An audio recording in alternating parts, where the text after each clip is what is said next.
फिर हमें एक फैमिली मिली। ये रहमान अली का ख़ानदान था। ये लोग पाकिस्तान से आए थे। रामपुर में लोगों के रिश्तेदार थे जहां इन्होंने क़याम किया और फिर सैर करने नैनीताल आ गए। उसी होटल में इनका क़याम था जहां हम थे। मैंने ये नहीं बताया कि मैं भी पाकिस्तानी हूँ, बस पड़ोसी होने की वजह से सलाम दुआ हो गई। 2 माह कबल रहमान अली की शादी हुई थी। उसने मुझे बताया कि उसे सजीला से बचपन से प्यार था। खासी रुकावटों के बाद उनकी शादी हुई। दोनों एक जान दो कालब हैं और अब एक दूसरे के बगैर जिंदा रहने का तसव्वुर तक नहीं कर सकते। मैं उन लोगों से घुल मिल गया, ज़्यादा वक्त उन्हीं के साथ गुजारता। सजीला मुझे भाईजान भाईजान कहती थी और मुझसे बहुत मुतासिर हो गई थी। उस शाम बादलों की शरारतों से लुत्फ़अंदोज़ हो रहा था, जो मुझे छूकर गुजरते और खूब भिगो जाते। इंतहाई बुलंदी पर बने हुए उस होटल के पहाड़ी पार की एक बेंच पर बैठकर मैं कुदरत की सनाई के नज़ारे कर रहा था कि कोई मेरे बराबर की बेंच पर आ बैठा।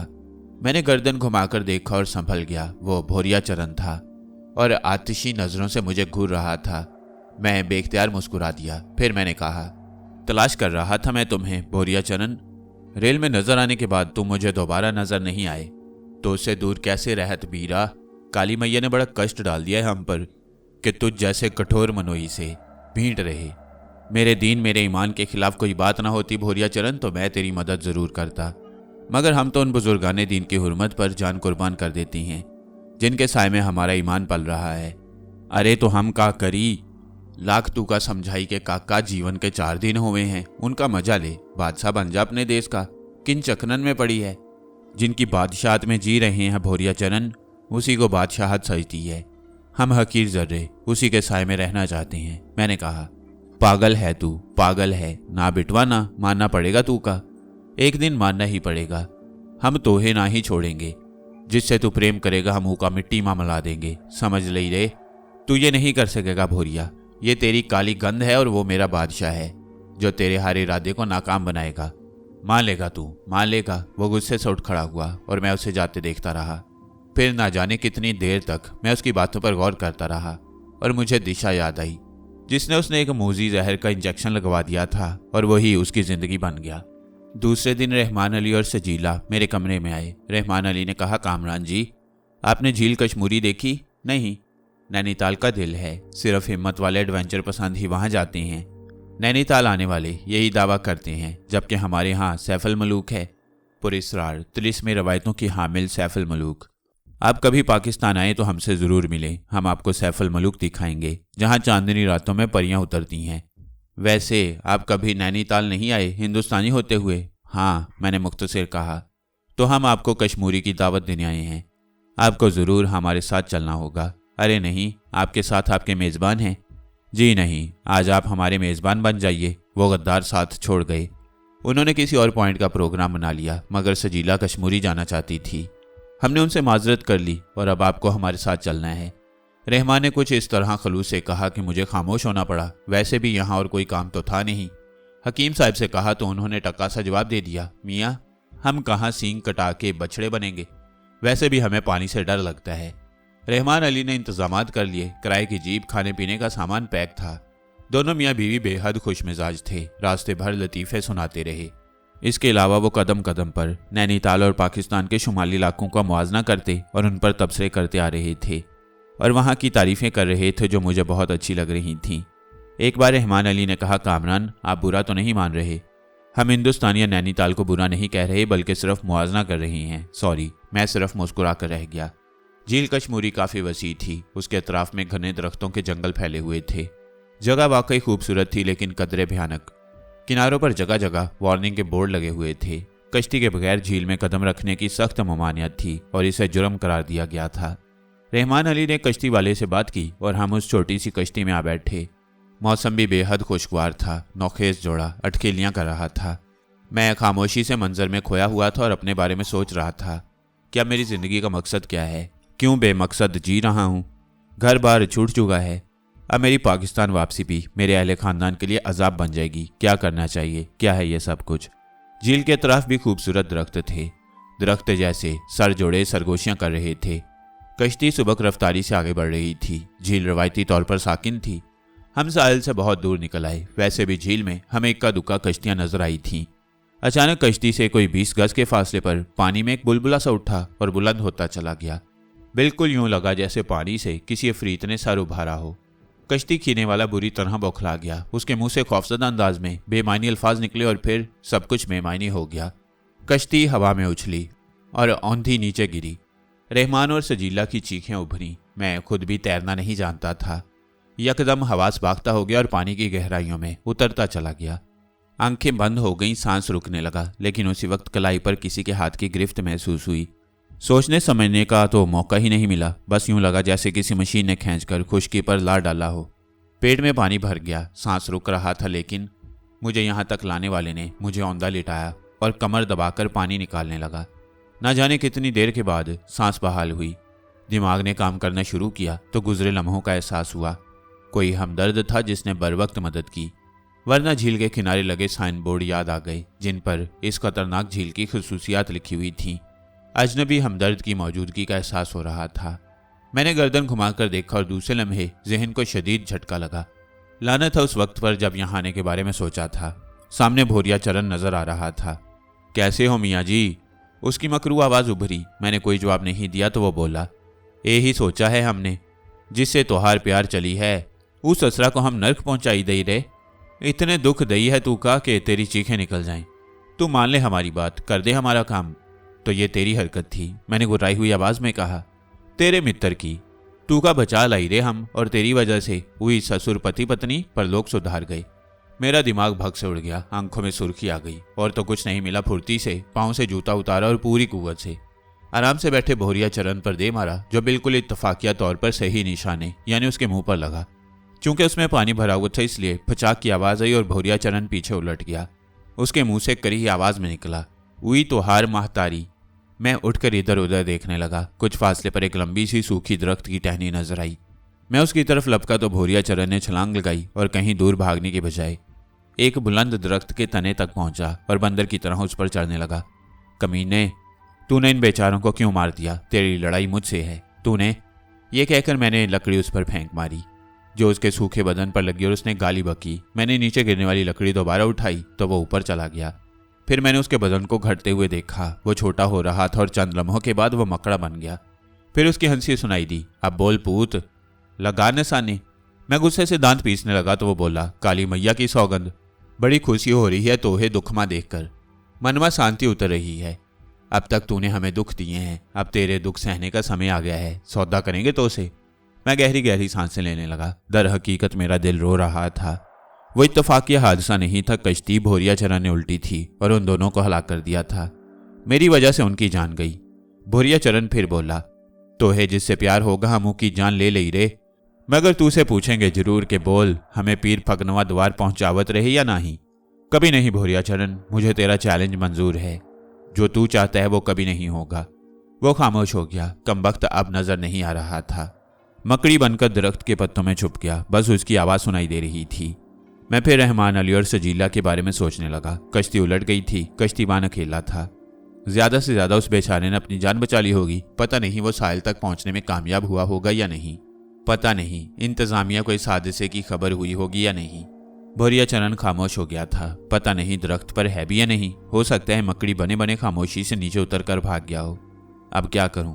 इसके सिवा कोई चाराकार नहीं था कि यहाँ से लंबा रास्ता तय करके वहां तक जाऊं जहां टर्मिनल बने हुए हैं और इस हादसे की इतला दूं। पानी से दूसरा जूता उतारकर उसका पानी झटकने लगा। लिबास शराबूर हो रहा था। हर चीज भीग गई थी। अब उसे खुश्क करना मुमकिन नहीं था। जितना फासला पैदल तय करके जाना था वहां तक जाते जाते लिबास खुद ब खुद खुश्क हो जाएगा। दूसरा जूता जो भोरिया चरण के मुंह पर पड़ा था उठाया। पहनकर तैयार ही हुआ था कि दरख्तों के झुंड के दूसरी तरफ आहटें सुनाई दी और फिर मध्यम आवाजें, जैसे कोई बातें कर रहा हो। मैं आंखें फाड़ फाड़ कर उधर देखने लगा। दरख्तों के झुंड से रहमान अली और सजीला बरामद हुए। उन दोनों के बदन भी पानी में शराबूर थे और वो दोनों एक दूसरे का हाथ पकड़े डगमगाते कदमों से इसी तरफ आ रहे थे। फिर उन दोनों ने मुझे देख लिया। सजीला के मुंह से सुरीली चीख निकली और दोनों मेरी तरफ दौड़ पड़े। मैं यकीन ना करने वाली नजरों से उन्हें देखने लगा। मुझे यूं लगा जैसे ये नजरें धोखा हों या भोरिया चरण की कोई चाल। दोनों करीब आ गए। रहमान ने फूली हुई सांस के साथ कहा, खुदा की कसम तुम खैरियत से हो कामरान? तुम? ओ मेरे खुदा तेरा शुक्र है। मुझे ढारस हुई, खुदा का नाम लिया गया था। अब भोरिया चरण के किसी चाल का इम्कान नहीं था। दोनों बुरी तरह थके हुए थे, वहीं जमीन पर बैठ गए। आप बिल्कुल ठीक हैं कामरान साहब, सजीला ने कहा। हाँ, आप लोगों के लिए रो रहा था, मैंने हवास पर काबू पाकर कहा। जबरदस्त एडवेंचर रहा, मगर ये हुआ क्या था, आपकी समझ में आया? पानी में बगोला उठा और कश्ती उलट गई। झील साकिन थी, वह बगोला कहाँ से आया, कुछ समझ में आया? आप दोनों, मैंने कहा। तजुर्बा दिलचस्प था। हम दोनों स्विमर हैं और स्विमिंग में गोल्ड मेडलिस्ट हैं। बल्कि हम दोनों की पहली मुलाकात ही जापान में ओलंपिक्स गेम्स में हुई थी, जहां हमने पाकिस्तान की नुमाइंदगी की थी और सोने के तमगे हासिल किए। लेकिन यह सब कुछ अचानक हुआ और अब तक समझ में नहीं आया कि हुआ क्या था। बस यूं समझे कुदरत को बचाना मंजूर था। हमारी मश्क काम आ गई। लेकिन इसका मतलब है आप भी मामूली स्विमर नहीं हैं। मैंने कोई जवाब नहीं दिया, लेकिन कई बार मेरी निगाहें भोरिया चरण की तलाश में भटकी थीं। उसका कहीं पता न था। थोड़ी ही देर गुजरी थी कि किसी गाड़ी के इंजन की आवाज़ हवा के दोष पर सुनाई दी। मेरे अलावा रहमान और सजीला के कान भी खड़े हो गए और वह दूर तक नजरें दौड़ाने लगे। फिर झील की तरफ से मोटर बोट्स के इंजनों की आवाज़ें उभरी और रहमान अली बोल पड़ा, शायद हमारी तलाश शुरू हो गई है। झील में 3-4 मोटर लॉन्चें नजर आईं। वो कश्तीबान भी एक लॉन्च में मौजूद था, जिसकी कश्ती में हम सैर को निकले थे और ये हादसा पेश आया।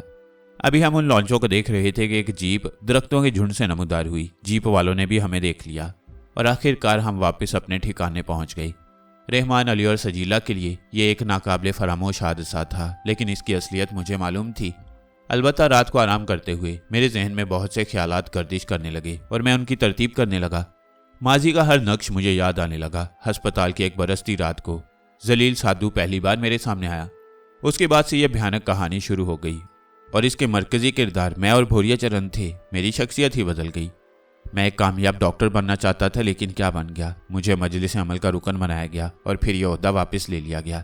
पहले तो मुझे यही लगा कि मैं मातूब हूं और अब मेरी सज़ा शुरू हो गई, लेकिन मेरी गलती थी। मुझे कभी तनहा नहीं छोड़ा गया, हर जगह मेरी मदद की गई। जिसका आखिरी मुजाहिरा आज का वाकया था। भोरिया चरण ने कहा था कि जिसे मैं चाहूंगा वो उसे जिंदा नहीं छोड़ेगा। उसने मासूम दिशा को हलाक करने के लिए जहरीला इंजेक्शन लगाया। वो दिशा की जिंदगी बन गया। उसने रहमान और सजीला को, जो मेरे साथ गए थे, डुबोकर मारना चाहा। वहां भी वो नाकाम रहा और मुझे कोई मुश्किल पेश नहीं आई। दूसरा दिन मामूल के मुताबिक था। रहमान अली से मुलाकात नहीं हुई, पता नहीं वो कहाँ थे। बाद में मालूमात की तो पता चला कि वो ग्रुप वापस चला गया। उसी दोपहर मैंने हकीम साहब से कहा, जी जनाब, नैनीताल में कब तक रहने का इरादा है? क्यों? दिल उकता गया। हाँ, इससे ज्यादा क्याम नहीं किया जा सकता। ठीक है, जब चाहोगे बोरिया बिस्तर समेट लेंगे। तो फिर समेट लें। कहाँ जाएंगे? बम्बई।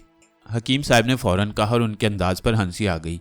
झील वाले हादसे के बारे में हकीम साहब को नहीं बताया। गर्ज ये कि तैयारियां हो गईं और हमने नैनीताल छोड़ दिया। दौरान सफ़र मेरी आंखें भोरिया चरण की तलाश में भटकती रहीं, लेकिन वो मुझे किसी रूप में नजर नहीं आया। हकीम साहब दुनिया से बेखबर सफ़र के नज़ारे ले रहे थे। मैंने पूछा, आपने एक लम्हे रुके बगैर बम्बई का नाम ले दिया, इसकी कोई खास वजह? बस मुंह से निकल गया। तुम ही तो कहते हो वक्त में तकदीर है और वक्त हर लम्हे का फैसला करता है, हकीम साहब ने कहा और मैं चौंक कर उन्हें देखने लगा। मुझे यकीन था ये जुमले मैंने हकीम साहब से कभी नहीं कहे। देर तक मैं सोचता रहा, फिर मैंने कहा, बाज़ कहानियाँ शुरू हो जाती हैं हकीम साहब। इंसान सब्र और सुकून से उनके साथ सफ़र करता है, लेकिन अगर उसका सब्र ख़त्म हो जाए तो वो क्या करे? उसका जो भी अमल होगा वह वक्त के फैसले के मुताबिक होगा, गलत हो या दुरुस्त। ये इंसान की फितरत पर मुनसिर है। क्या मतलब? जैसे तुम हो साबिर, अपने अज़म में मुस्तहकम, तुम्हारे फैसले हमेशा इंसानियत की भलाई में होते हैं। इंसान कितना इम्तिहान दे सकता है? वह हर लम्हा सोचता है कि उससे कोई गुनाह सरजद ना हो, उसका अमल किसी तरह अल्लाह के हुक्म के खिलाफ ना हो, लेकिन किसी शदीद उलझन के आलम में गलत फैसला हो जाए तो क्या उस गलती की तलाफी हो सकती है? अरे मासूम इंसान, कितनी मासूमियत की बात है। वह रहीम व करीम तो मुआफ़ियों के ख़जाने खोले बैठा होता है। वह तो वक्त के हर लम्हे अपने बंदों के गुनाहों को दरगुजर करता है, वरना इंसान तो गुनाहों की पोट है। वो जानता है कि शैतान अपनी कारगुजारी से कभी गाफिल नहीं होता। वो अपने बंदों को शैतान के रहमो करम पर कैसे छोड़ सकता है? कोई कैसे जान सकता है कि उसका इम्तिहान कब ख़त्म होगा? मैंने सवाल किया तो हकीम साहब खामोश हो गए। उन्होंने आंखें बंद कर लीं। मैं सवालिया नज़रों से उन्हें देखता रहा, लेकिन उन्होंने कोई जवाब नहीं दिया। मुझे अंदाज़ा हो गया कि मुश्किल सवाल है जिसने हकीम साहब को परेशान कर दिया है। मैंने जिद करते हुए कहा, मैं जवाब का इंतज़ार कर रहा हूँ। किसी से वो मांगो जो उसके पास ना हो तो वो शर्मिंदगी से आंखें ही बंद कर सकता है। हकीम साहब ने जवाब दिया और मैं गहरी सांस लेकर खामोश हो गया। बम्बई पहुँच गई। दिल तड़प गया। जगह जगह कराची झलक रहा था। बहुत से मनाजिर कराची जैसे थे, लेकिन लोग कराची जैसे नहीं थे। वहाँ चेहरों और लिबास में एक नमकनत सलीका, यहाँ 100 में से बस 1-2 शफाफ। गुर्बत और इमारत वहाँ भी है, लेकिन वहाँ रख रखाव। और यहाँ होटल रासपुतीन में 3री मंजिल पर कमरा मिल गया। होटल अलबत्ता बहुत उम्दा था, कमरा भी आला दर्जे का। 2 अलग अलग बेड लगवाए थे। हकीम साहब बच्चों की तरह खुश थे। कहने लगे, यहाँ सारे मशहूर अदाकार मिलते हैं, देखेंगे उन्हें। आपको उनसे भी दिलचस्पी है? मैंने मुस्कुरा कर कहा। हाँ, क्यों नहीं, वो बोले। मेरे जहन में बारहा भोरिया चरण का ख्याल आया था। वो कहाँ रह गया? ये तो मुमकिन नहीं था कि वह मुझे मिस कर दे। नैनीताल वाले वाक़ये के बाद वो मुझे अभी तक नज़र नहीं आया। मेरा ये ख्याल ठीक निकला। होटल के क़याम का दूसरा ही दिन था कि मैंने अपने कमरे के बाहर का नज़ारा करते हुए उसे देख लिया। वो होटल से बाहर एक कीमती कार में बैठ रहा था। मैंने गहरी सांस ली। इसका मतलब है कि बम्बई में भी मेरे और उसके दरमियान मार्का आ रही रहेगी। मुझे इसके लिए तैयार रहना था। हकीम सरमद की शख्सियत कमाल की थी।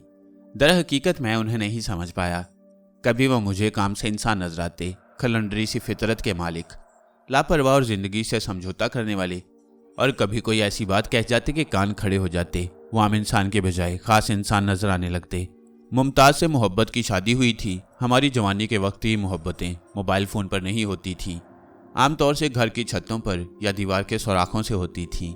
बस ऐसा ही केस अपना था। छोड़कर चली गई और हम कबाब बेचते रह गए। चलो, जो बीत गया सो कल बम्बई की सैर करेंगे। हिंदुस्तान के करोड़ों लोग बम्बई देखने की आरजू दिल में रखते हैं, मगर उम्र कट जाती है, नहीं देख पाते। हकीम साहब के साथ मैं भी ये रवायती शहर देख रहा था। कई बार समुंदर पर फिल्मों की शूटिंग देखी, जहां मारूफ अदाकार नजर आ जाते। हकीम साहब उन्हें देखकर दीवाने हो जाते। वो उनके पीछे लगे लगे फिरते। मैं अलबत्ता ऐसे औकात में उनका साथ नहीं देता था। दूसरी बात यह कि मैंने यहाँ आते ही भोरिया चरण को देख लिया था। वह मुझसे दूर नहीं रह सकता था और अपनी सी कोशिशों में मसरूफ था। उस दिन भी हम चौपाटी पर मौजूद थे। कुछ फासले पर समुंदर के किनारे किसी फिल्म की शूटिंग हो रही थी। पुलिस के जवानों ने एक मखसूस हिस्से को हिफाजत में ले रखा था और अपनी तरफ किसी को नहीं जाने दे रहे थे।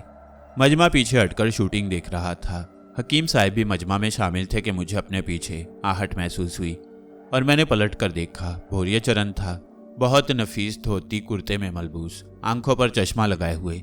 उसका ये हुलिया देखकर मैं बेख्तियार मुस्कुरा दिया। वो मेरे पास बैठ गया और खामोशी से मुझे देखने लगा। सारे मुसीबत के मारे मेरे ही भाग में लिखे गए हैं ससरे, उसने अजीब से लहजे में कहा। क्या हुआ भोरिया चरण? मैंने बदस्तूर मुस्कुराते हुए कहा। जान जला रहे हो? क्या हुआ भोरिया चरण? तेरा पिता ससुर भी बाउला था, सारा जीवन मुश्किल में रहे पर हमारी बात न मानी, और अब तू उसे भी ज्यादा बकट। अरे दैया रे दैया, मैं उसी बाप का बेटा हूँ भोरिया चरण। पर एक बात सुन ले बीरा, हम भी तेरा पीछा ना ही छोड़ेंगे। अपना जीवन भी खराब करी है, त्योहार भी, वो तो हो रहा है। तू खुश रहे। दुनिया में कितने हैं जो खुश हैं, सबकी मुश्किलें अलग अलग हैं। मेरी भी मुश्किल है। मुश्किल नहीं, जिद है। अरे सब ने अपना ईमान बेच दिया है, सब अपने काम से काम रखे हैं। तू से पहले भी कह रहे हैं बीरवा, तेरे सामने थोड़ा सा जीवन रहे, बूढ़ा होवेगा मर जावेगा। हमारे सामने लंबा संसार है, हमारा काम काहे खराब करत है। कर दे हमारा काम ससुरवा, बादशाह बना दे ही है तू का। तुम खुद कह चुके हो भोरिया चरण, मेरे सामने थोड़ी सी जिंदगी है, बूढ़ा हूंगा मर जाऊंगा। इस थोड़ी सी जिंदगी के लिए अपना ईमान कैसे बेच दूं? तुम खुद बताओ। मानेगा, जरूर मानेगा। ठीक है, देखते हैं। वो उठ गया और एक तरफ चला गया। मैं उसे जाते देखता रहा। थोड़ी दूर जाकर वह अचानक निगाहों से गुम हो गया। मैं आंखें फाड़ फाड़ कर उसे तलाश करने लगा, मगर वो कहीं नजर नहीं आया। उसी वक्त पीछे से आवाज आई, मधुबाला। मधुबाला जैसी बात कहाँ, कितनी आई कितनी गई, पर वो है प्यार किया तो डरना क्या। प्यार किया कोई चोरी नहीं की। क्या कहते हैं, प्यार किया तो डरना क्या है। प्यार करते रहो, प्यार की कोई एक किस्म तो नहीं होती। सबसे अच्छा प्यार अल्लाह से होता है। अल्लाह से प्यार करो, ईमान कायम रहेगा। ईमान कायम रहे बस। शूटिंग खत्म हो गई? मैंने पूछा। अभी कहाँ, शूटिंग तो दुनिया के आखिरी दिन तक जारी रहेगी। कहानियां बदलती रहेंगी, अदाकार बदलते रहेंगे। हम चौपाटी से वापस चल पड़े। हकीम साहब की बातें अजीब एहसास दिला रही थीं। प्यार किया तो डरना क्या। वाकई ईमान प्यारा हो तो हर तकलीफ ही होती है। उसी रात होटल में बैठे खाना खा रहे थे। हकीम साहब पर उस वक्त भी फिल्मी माहौल सवार था और मुख्तलिफ अदाकारों के बारे में बातें कर रहे थे।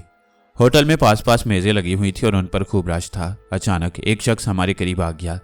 साफ सुथरे कपड़े पहने चालाक सा आदमी लगता था। 5 मिनट बैठ सकता हूँ, उसने कहा और हम चौंक कर उसे देखने लगे। तशरीफ रखिए, मैंने कहा।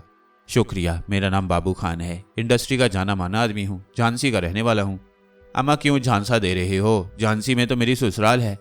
हकीम साहब बोले और बाबू खान चौंक कर उन्हें देखने लगा। ये क्या बात हुई, मेरी समझ में नहीं आई। आप बताइए बाबू भाई, क्या बात है, मैंने नर्म लहजे में कहा। कोई बात नहीं, बस आप लोग फिल्मों और अदाकारों की बातें कर रहे थे, मैं पास की मेज पर बैठा था, आपकी बातों में मजा आया तो सोचा 2 मिनट आपसे बातें करूं। अच्छा, आप इंडस्ट्री के आदमी हैं, मैंने कहा। बॉलीवुड अपने नाम से चल रही है, कहीं भी खड़े होकर बाबू खान का नाम पूछ लो। आजकल सुमित्रा देवी के साथ काम कर रहा हूँ, 6 फिल्में अनाउंस की हैं उन्होंने एक साथ, सारा इंतजाम बाबू खान के कंधों पर है। यूं समझे सुमित्रा देवी की नाक का बाल हूँ। तौबा तौबा, ये सोचकर ही छींक आ रही है कि आप किसी की नाक के बाल हैं, बाखुदा। हकीम साहब बोले बगैर न रह सके। ये काफी दिलचस्प आदमी है। बाबू खान ने पैंतरा बदल लिया। यही अदाकारों की बातें कर रहे थे, मिलेंगे अदाकारों से? तुम मिलवा दोगे? हकीम साहब खुश होकर बोले। नाम लो, जिसे कहोगे मिलवा दूंगा, बाबू खान नाम है। आजकल सारे के सारे सुमित्रा देवी के गिर्द चकरा रही हैं और बाबू खान के तरले कर रही हैं।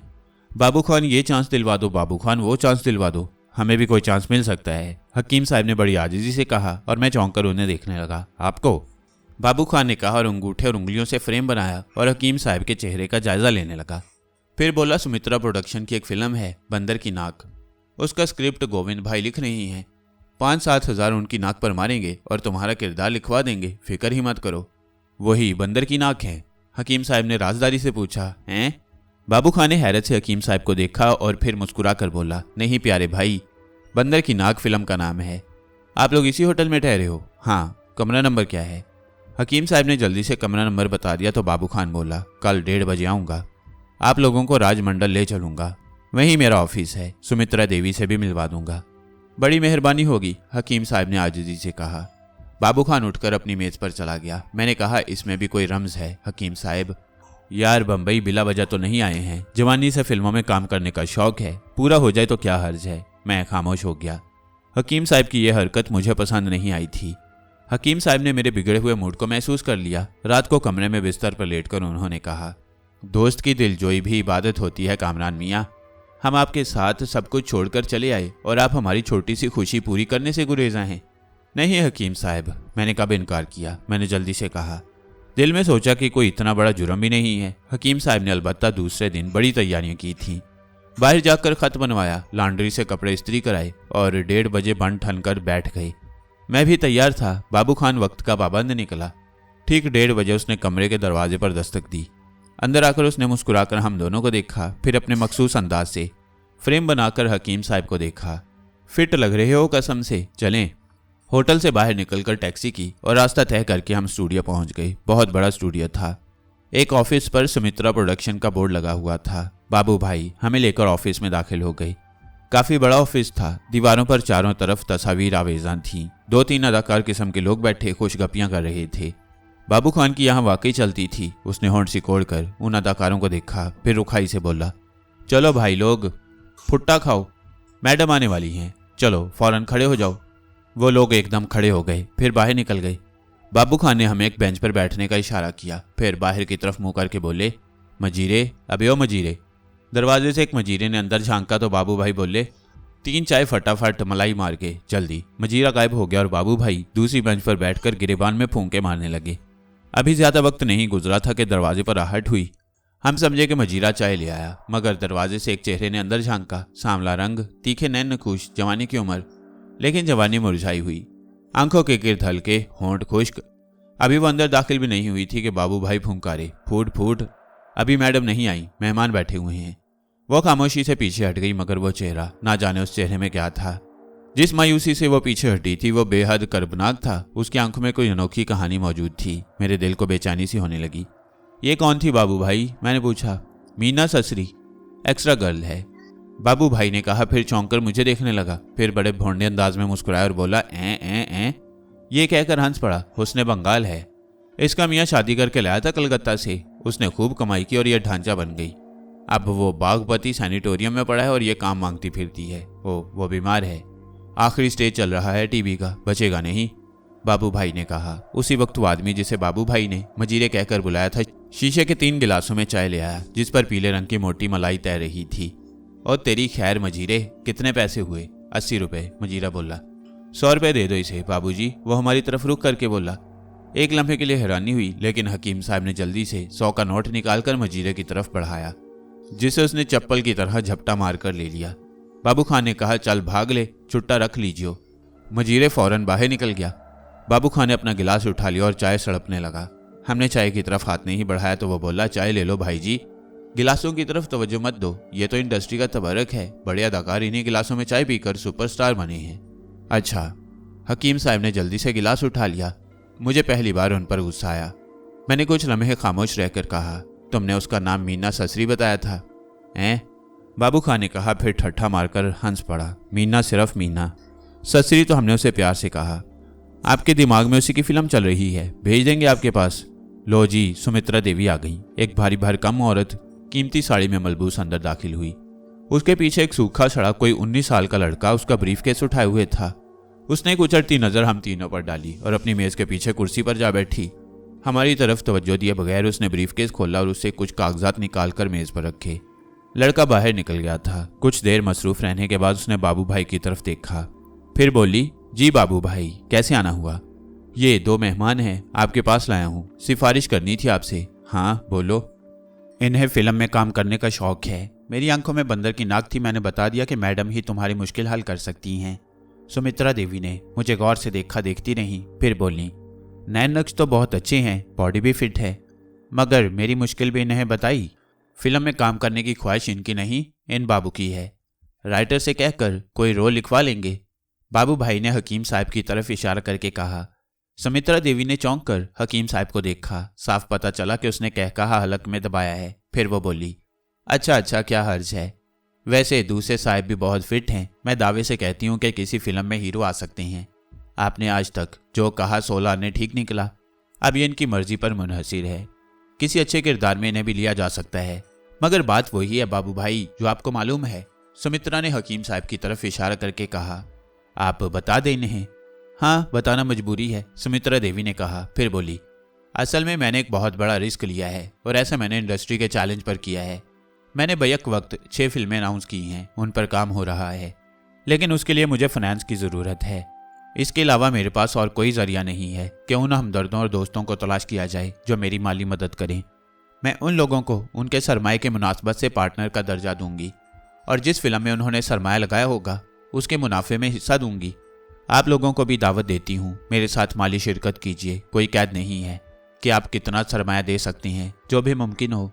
अभी उसने इतना ही कहा था कि दरवाजे पर कुछ गड़बड़ हुई और फिर वो लड़की अंदर घुस आई। उसके पीछे मजीरा था, वो हाँप रहा था। ये मुझे धक्का देकर अंदर घुस आई है, उसने कहा। तुम जाओ, सुमित्रा देवी ने कहा, और वो लड़की को खूनी नजरों से देखता बाहर निकल गया।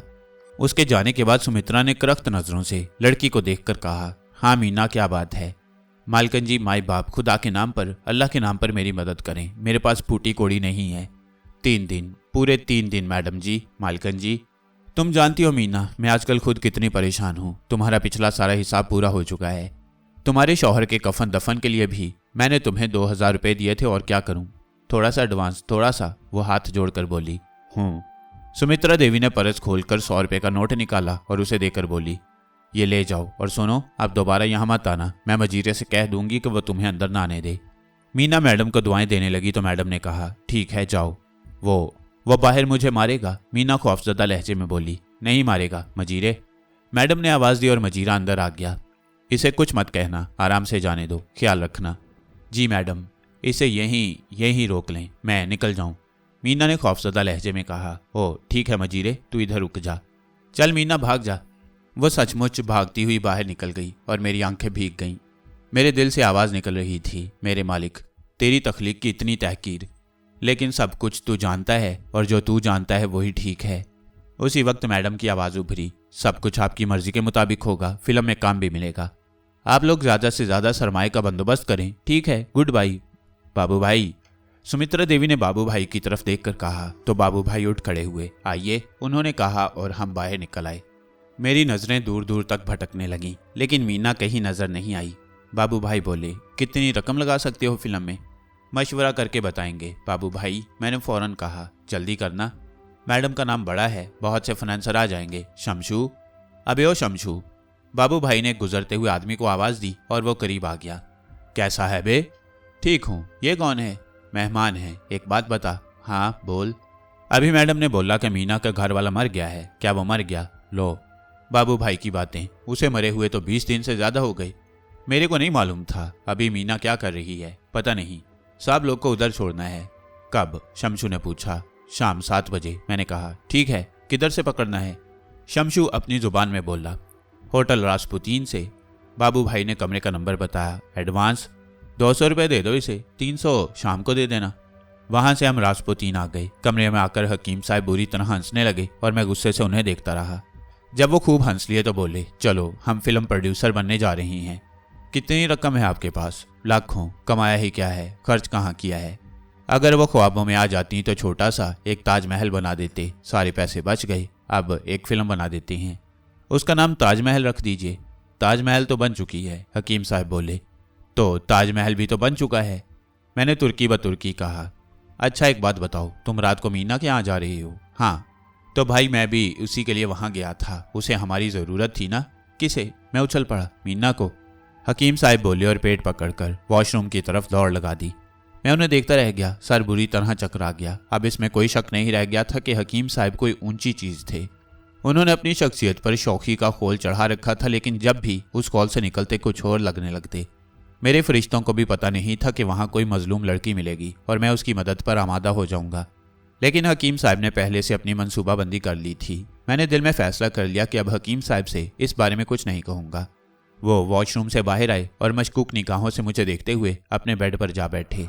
6:45 बजे शमशू ने दरवाजे पर दस्तक दी और हमारे बुलाने पर अंदर आ गया। चलें साहब, वो बोला और हम तैयार हो गए। दोनों? उसने सवालिया अंदाज में कहा। हाँ। मुझे डबल भाड़ा देना होगा। देंगे? मेरी बजाय हकीम साहब बोले। सफर काफी लंबा था। आखिरकार ऑटो रिक्शा एक कच्ची आबादी में दाखिल हो गया। आबादी के माहौल से ही अंदाजा हो गया कि वहां किस तरह के लोग रहते हैं। एक जगह हम रिक्शे से उतर गए। शमशू हमें लेकर एक बोसीदा से घर के दरवाजे पर पहुंच गया। उसने आवाज दी, मीना, अरियो मीना। कुछ लम्हों के बाद मीना बाहर निकल आई। उसने हम तीनों को देखा और बोली, क्या है शमशू जी? मेहमान आए हैं। शमशू बोला। मैं इद्दत में है शमशू जी, अब मैं धंधा नहीं करेगी। मुआफ़ी मांगती हूँ साहब जी। उसने हमारी तरफ देखकर हाथ जोड़ दिए। फिर क्या रानीगिरी करेगी? ख्वामखा नखरे कर रही है, चल पीछे हट। शमशू को अपना मुआवजा खतरे में नजर आने लगा। हाथ जोड़ती साहब जी, मेरा घर वाला जैसा बोलता मैं वो करता। अब वो नहीं है, मैं ये नहीं करता। हमें आपसे कुछ बातें करनी है बहन, हम आपके पास किसी बुरी नीयत से नहीं आए। हकीम साहब ने कहा और वो सकते में रह गई। उसका मुंह खुला रह गया। दूसरी तरफ मैंने शमशू का चेहरा देखा, वो भी हक्का बक्का रह गया। हकीम साहब ने जेब से शमशू का मुआवजा निकालकर उसकी तरफ बढ़ाया, मगर शमशू का हाथ आगे नहीं बढ़ा, बल्कि उसके मुंह से रुंधी हुई आवाज निकली, आप इसको बहन बोला साहब? हाँ शमशू, तुम ये पैसे ले लो। नहीं लेंगा साहब, नहीं लेंगा, दुनिया में सब अच्छी हैं, एक हम ही बुरे हैं, नहीं लेंगा। उसने रोते हुए कहा और जेब से 200 रुपये निकालकर जमीन पर फेंके और रोता हुआ भाग गया। हकीम साहब हंसने लगे, फिर बोले, सवाल ही नहीं पैदा होता, दुनिया में कोई बुरा नहीं, कोई है ही नहीं। मीना, अंदर आने को नहीं कहोगी? वो रास्ते से हट गई और हम अंदर दाखिल हो गए। एक गरीब ज़दा घर जैसा हो सकता था वैसा ही घर था। मीना संभल गई। उसने हमें तख्त पर बैठने के लिए कहा और बोली, मैं अभी आता साहब, बस 5 मिनट। वह जवाब का इंतजार किए बगैर उस कमरे की तरफ चली गई जो सामने नजर आ रहा था। हम दोनों खामोशी से उस नीम तारीक माहौल को देखते रहे। किसी के मुंह से कोई लफ्ज नहीं निकला। 2 मिनट, 5 मिनट, 10 मिनट से भी ज्यादा गुजरे तो मैं खड़ा हो गया। ये कहाँ गई? पता नहीं, देखें, हकीम साहब बोले और हम दोनों दबे पांव कमरे की तरफ बढ़ गए। अंदर झांका तो रोंगटे खड़े हो गए। मीना जाए नमाज पर बैठी नमाज पढ़ रही थी। उसके करीब एक चारपाई पर 2 बच्चियां जिनकी उम्रें 3 और 5 साल से ज्यादा नहीं होंगी बैठी थीं। हकीम साहब ने मेरी तरफ देखा, फिर इशारे से चलने के लिए कहा। हम दोनों खामोशी से वापस तख्त पर आ बैठे। कुछ देर के बाद वह वापस आ गई और एक टूटे मुंडे पर बैठकर बोली, मुआफ़ी चाहती साहब, मैंने आप लोगों को मैडम के ऑफिस में देखा था। हाँ, मुआफ़ी चाहती साहब, आप मेरे को। वो हिचकिचाकर खामोश हो गई। हाँ, हम दोनों ने तुम्हें बहन बोला। हकीम साहब ने कहा, मुआफ़ी चाहती साहब, इंडस्ट्री में कोई किसी को बहन नहीं बोलता। अब तुम और ज़्यादा मुआफ़ी मत मांगो क्योंकि हम इंडस्ट्री के लोग नहीं हैं। फरमान मर गया साहब, मैं धंधा छोड़ा, अब मैं बस एक्स्ट्रा का काम करता। फरमान कौन था? मेरा खावंद था। कोलकाता से मेरे को निकाह करके इधर लाया, मेरे को मारा, बोला धंधा करो। मैं धंधा किया साहब, अपनी खुशी से नहीं किया, वो मेरा खावंद था बस। तुमने लव मैरिज की थी उससे? नहीं साहब, वो मेरे अब्बा को मिला था, उसको झूठ बोला कि वो बम्बई में काम करता। अब्बा ने मेरा उससे शादी किया। तुमने अपने अब्बा को नहीं बताया कि वो तुम्हारे साथ क्या सलूक करता है? अब्बा कोलकाता रहता। कितने साल हो गए तुम्हारी शादी को? नहीं मालूम साहब। तुम कभी अपने माँ बाप से मिलने नहीं गई? हकीम साहब ने पूछा और उसके चेहरे की जो कैफियत हुई उसने मेरे वजूद को हिला कर रख दिया। पहले उसके चेहरे पर एक वालिहाना कैफियत पैदा हुई। अपने माँ बाप से मिलने के तसव्वुर से एक इश्तियाक सा उभरा जो लम्हों में बेबसी से बदल गया। नहीं, जब वो तुम्हारे साथ इतना बुरा सलूक करता था तो तुमने उसे छोड़ क्यों नहीं दिया? अब्बा मेरे को बोला, मीना बेटा आप मुसलमान हो, शौहर का अतात करना, उसका घर से मर कर निकलना, उसका हर हुक्म का तामील करना। मैंने अब्बा से वादा किया। अब हकीम साहब की कुव्वत बर्दाश्त भी जवाब दे गई। उनकी आवाज़ बंद हो गई। उन्होंने आगे बढ़कर मीना के सर पर हाथ रखा और आंसू पीने लगे। वो मासूम अभी तक हम दोनों को समझ ही ना सकी थी। जाहिर है जिन लोगों से उसका वास्ता पड़ा था वो सबको ऐसा ही समझती थी। बमुश्किल तमाम हकीम साहब की आवाज़ उभरी, मीना बेटी हम तुम्हें कलकत्ता ले जाएंगे, तुम्हारे अब्बा के पास, तुम्हारे घर। वो कुछ नहीं बोली, बस टुकर टुकर देखती रही। हम तुम्हें तुम्हारे घर ले जाएंगे, हकीम साहब फिर बोले। वो बेख्तियार हो गई। उसने झुककर हकीम साहब के पांव पकड़ लिए और रोते हुए बोली, नहीं साहब। मैं हाथ जोड़ी, मैं पांव पकड़ी, साहब मैं अब धंधा नहीं करता, मेरे को माफ़ कर दो। बात हमारी समझ में नहीं आई। उसने दोबारा कहा, बाबू लोग आता, मैं उनको खुश करता तो वो मेरे को बोलता, मैं तुम्हारे को कोलकाता ले जाएगा, तुम्हारे बाप का घर ले जाएगा। सुबह को वो हंसता चला जाता। बात अब समझ में आई थी। हकीम साहब ने कहा, वो तुम्हें बेटी कहते थे, बहन कहते थे? वो चौंकी, हमें देखती रही, फिर बिलक बिलक कर रो पड़ी। बड़ी मुश्किल से हम उसे यह बावर कराने में कामयाब हो सके कि हम उसे सचमुच कलकत्ता ले जाएंगे। उसकी खुशी का ठिकाना न रहा। खासी मुश्किलात का सामना करना पड़ा। हकीम साहब ने उसके लिए और उसकी दोनों बच्चियों के लिए अच्छी खासी खरीदारी की। उसे होटल लाना मुमकिन नहीं था, लेकिन हकीम साहब ज़्यादा वक्त उसी के पास गुजार रहे थे। उस वक्त भी वो वहीं गए हुए थे और मैं होटल के कमरे में बैठा कॉफ़ी पी रहा था कि दरवाजे पर दस्तक हुई और मैंने दस्तक देने वाले को अंदर आने की इजाज़त दे दी। अंदर दाखिल होने वाला भोरिया चरण था। उसी साफ सुथरे लिबास में एक मुहज़्ज़ब आदमी नजर आ रहा था। मैं उसे देखकर चौंका तो ज़रूर था, लेकिन मैंने अपने असाब पर काबू रखा और मुस्कुरा कर कहा, आओ भोरिया चरण, अब तो तुम एक शरीफ आदमी नजर आने लगे हो। जरूरी काम से आते रहें तोरे पास। बैठो, कॉफ़ी पियोगे? तू कलकत्ता नहीं जाएगा, वो फुंकारते हुए बोला। क्या? मैं हैरत से बोला, बात मेरी समझ में नहीं आई थी। उस असरिया को रेल माँ बैठाई दे, हम का एतराज नहीं, पर तू कलकत्ता में कदम नहीं रख सकता। वजह? हमारी तुम्हारी लड़ाई हमारे बीच। उधर काली नवास रहे, उधर तेरा जाना हमारे लिए ठीक ना रहे। अरे वाह, मैंने तो ये सोचा भी नहीं था। तुम्हारी काली देवी तो कलकत्ते वाली कहलाती है, मगर मेरे वहां जाने से क्या हो जाएगा? हम जो तू का कहत रहे, तू उधर ना ही जाएगा। अब तो मुझे वहां जरूर जाना होगा, क्योंकि तेरी बात ना मानना ही मेरा ईमान है। तो फिर सुन ले, अनर्थ कर देंगे। हम मीना और उसकी दोनों छोकरियां को हियां बम्बई माँ ही खत्म कर देंगे। नहीं कर सकोगे तुम ऐसा भोरिया चरण, क्योंकि मीना नमाज पढ़ती है। वो उन बेटियों में से है जो बाप के हुक्म पर अपने आप को मिटा देती हैं। ऐसी बेटियां अल्लाह की रहमत के साए में होती हैं और कोई उनका बाल बीका नहीं कर सकता। ये आवाज़ मेरी नहीं थी, कोई और बोला था मेरे अंदर से। पूरी रेल उलट दी थी हमने तेरी बाप की जिद पर। ससुरवा बरसों पागल रहा था, बड़े मनोई मारे गए। फिर हमने कही उका हमसे झगड़ा ना ले। लाखन कट गई रे, लाखन। तब पाकिस्तान बना। मैं कह कहा मारकर हंस पड़ा। तू किसी गधे की औलाद है भोरिया चरण। उन लाखों का खून पाकिस्तान की बुनियादों में पड़ा है। उस खून के गारे से पाकिस्तान की तामीर हुई है, और तूने ये सहरा अपने सर बांध लिया। तू जो पाकिस्तान के एक मामूली से बेटे के हाथों से हाथ पांव तोड़वा कर भीख मांगता फिरा है। भोरिया चरण की आंखें गुस्से से सुर्ख हो गईं। वह मुझे घूरता रहा, फिर वापस मुड़ा और दरवाजे से बाहर निकल गया। थोड़ी देर तक तो मुझे भी गुस्सा आया, लेकिन फिर मैं नॉर्मल हो गया। तशवीश होना कुदरती अमर था, लेकिन अल्लाह पर भरोसा था। अलबत्ता ये सोच रहा था कि भोरिया चरण को मेरे कलकत्ते जाने से क्या खतरा है। ये मैंने भी सुन रखा था कि काली कलकत्ते से मंसूब है और भोरिया चरण काली पंथ से, यानी काली के मसलक से, जो काले जादू की देवी है।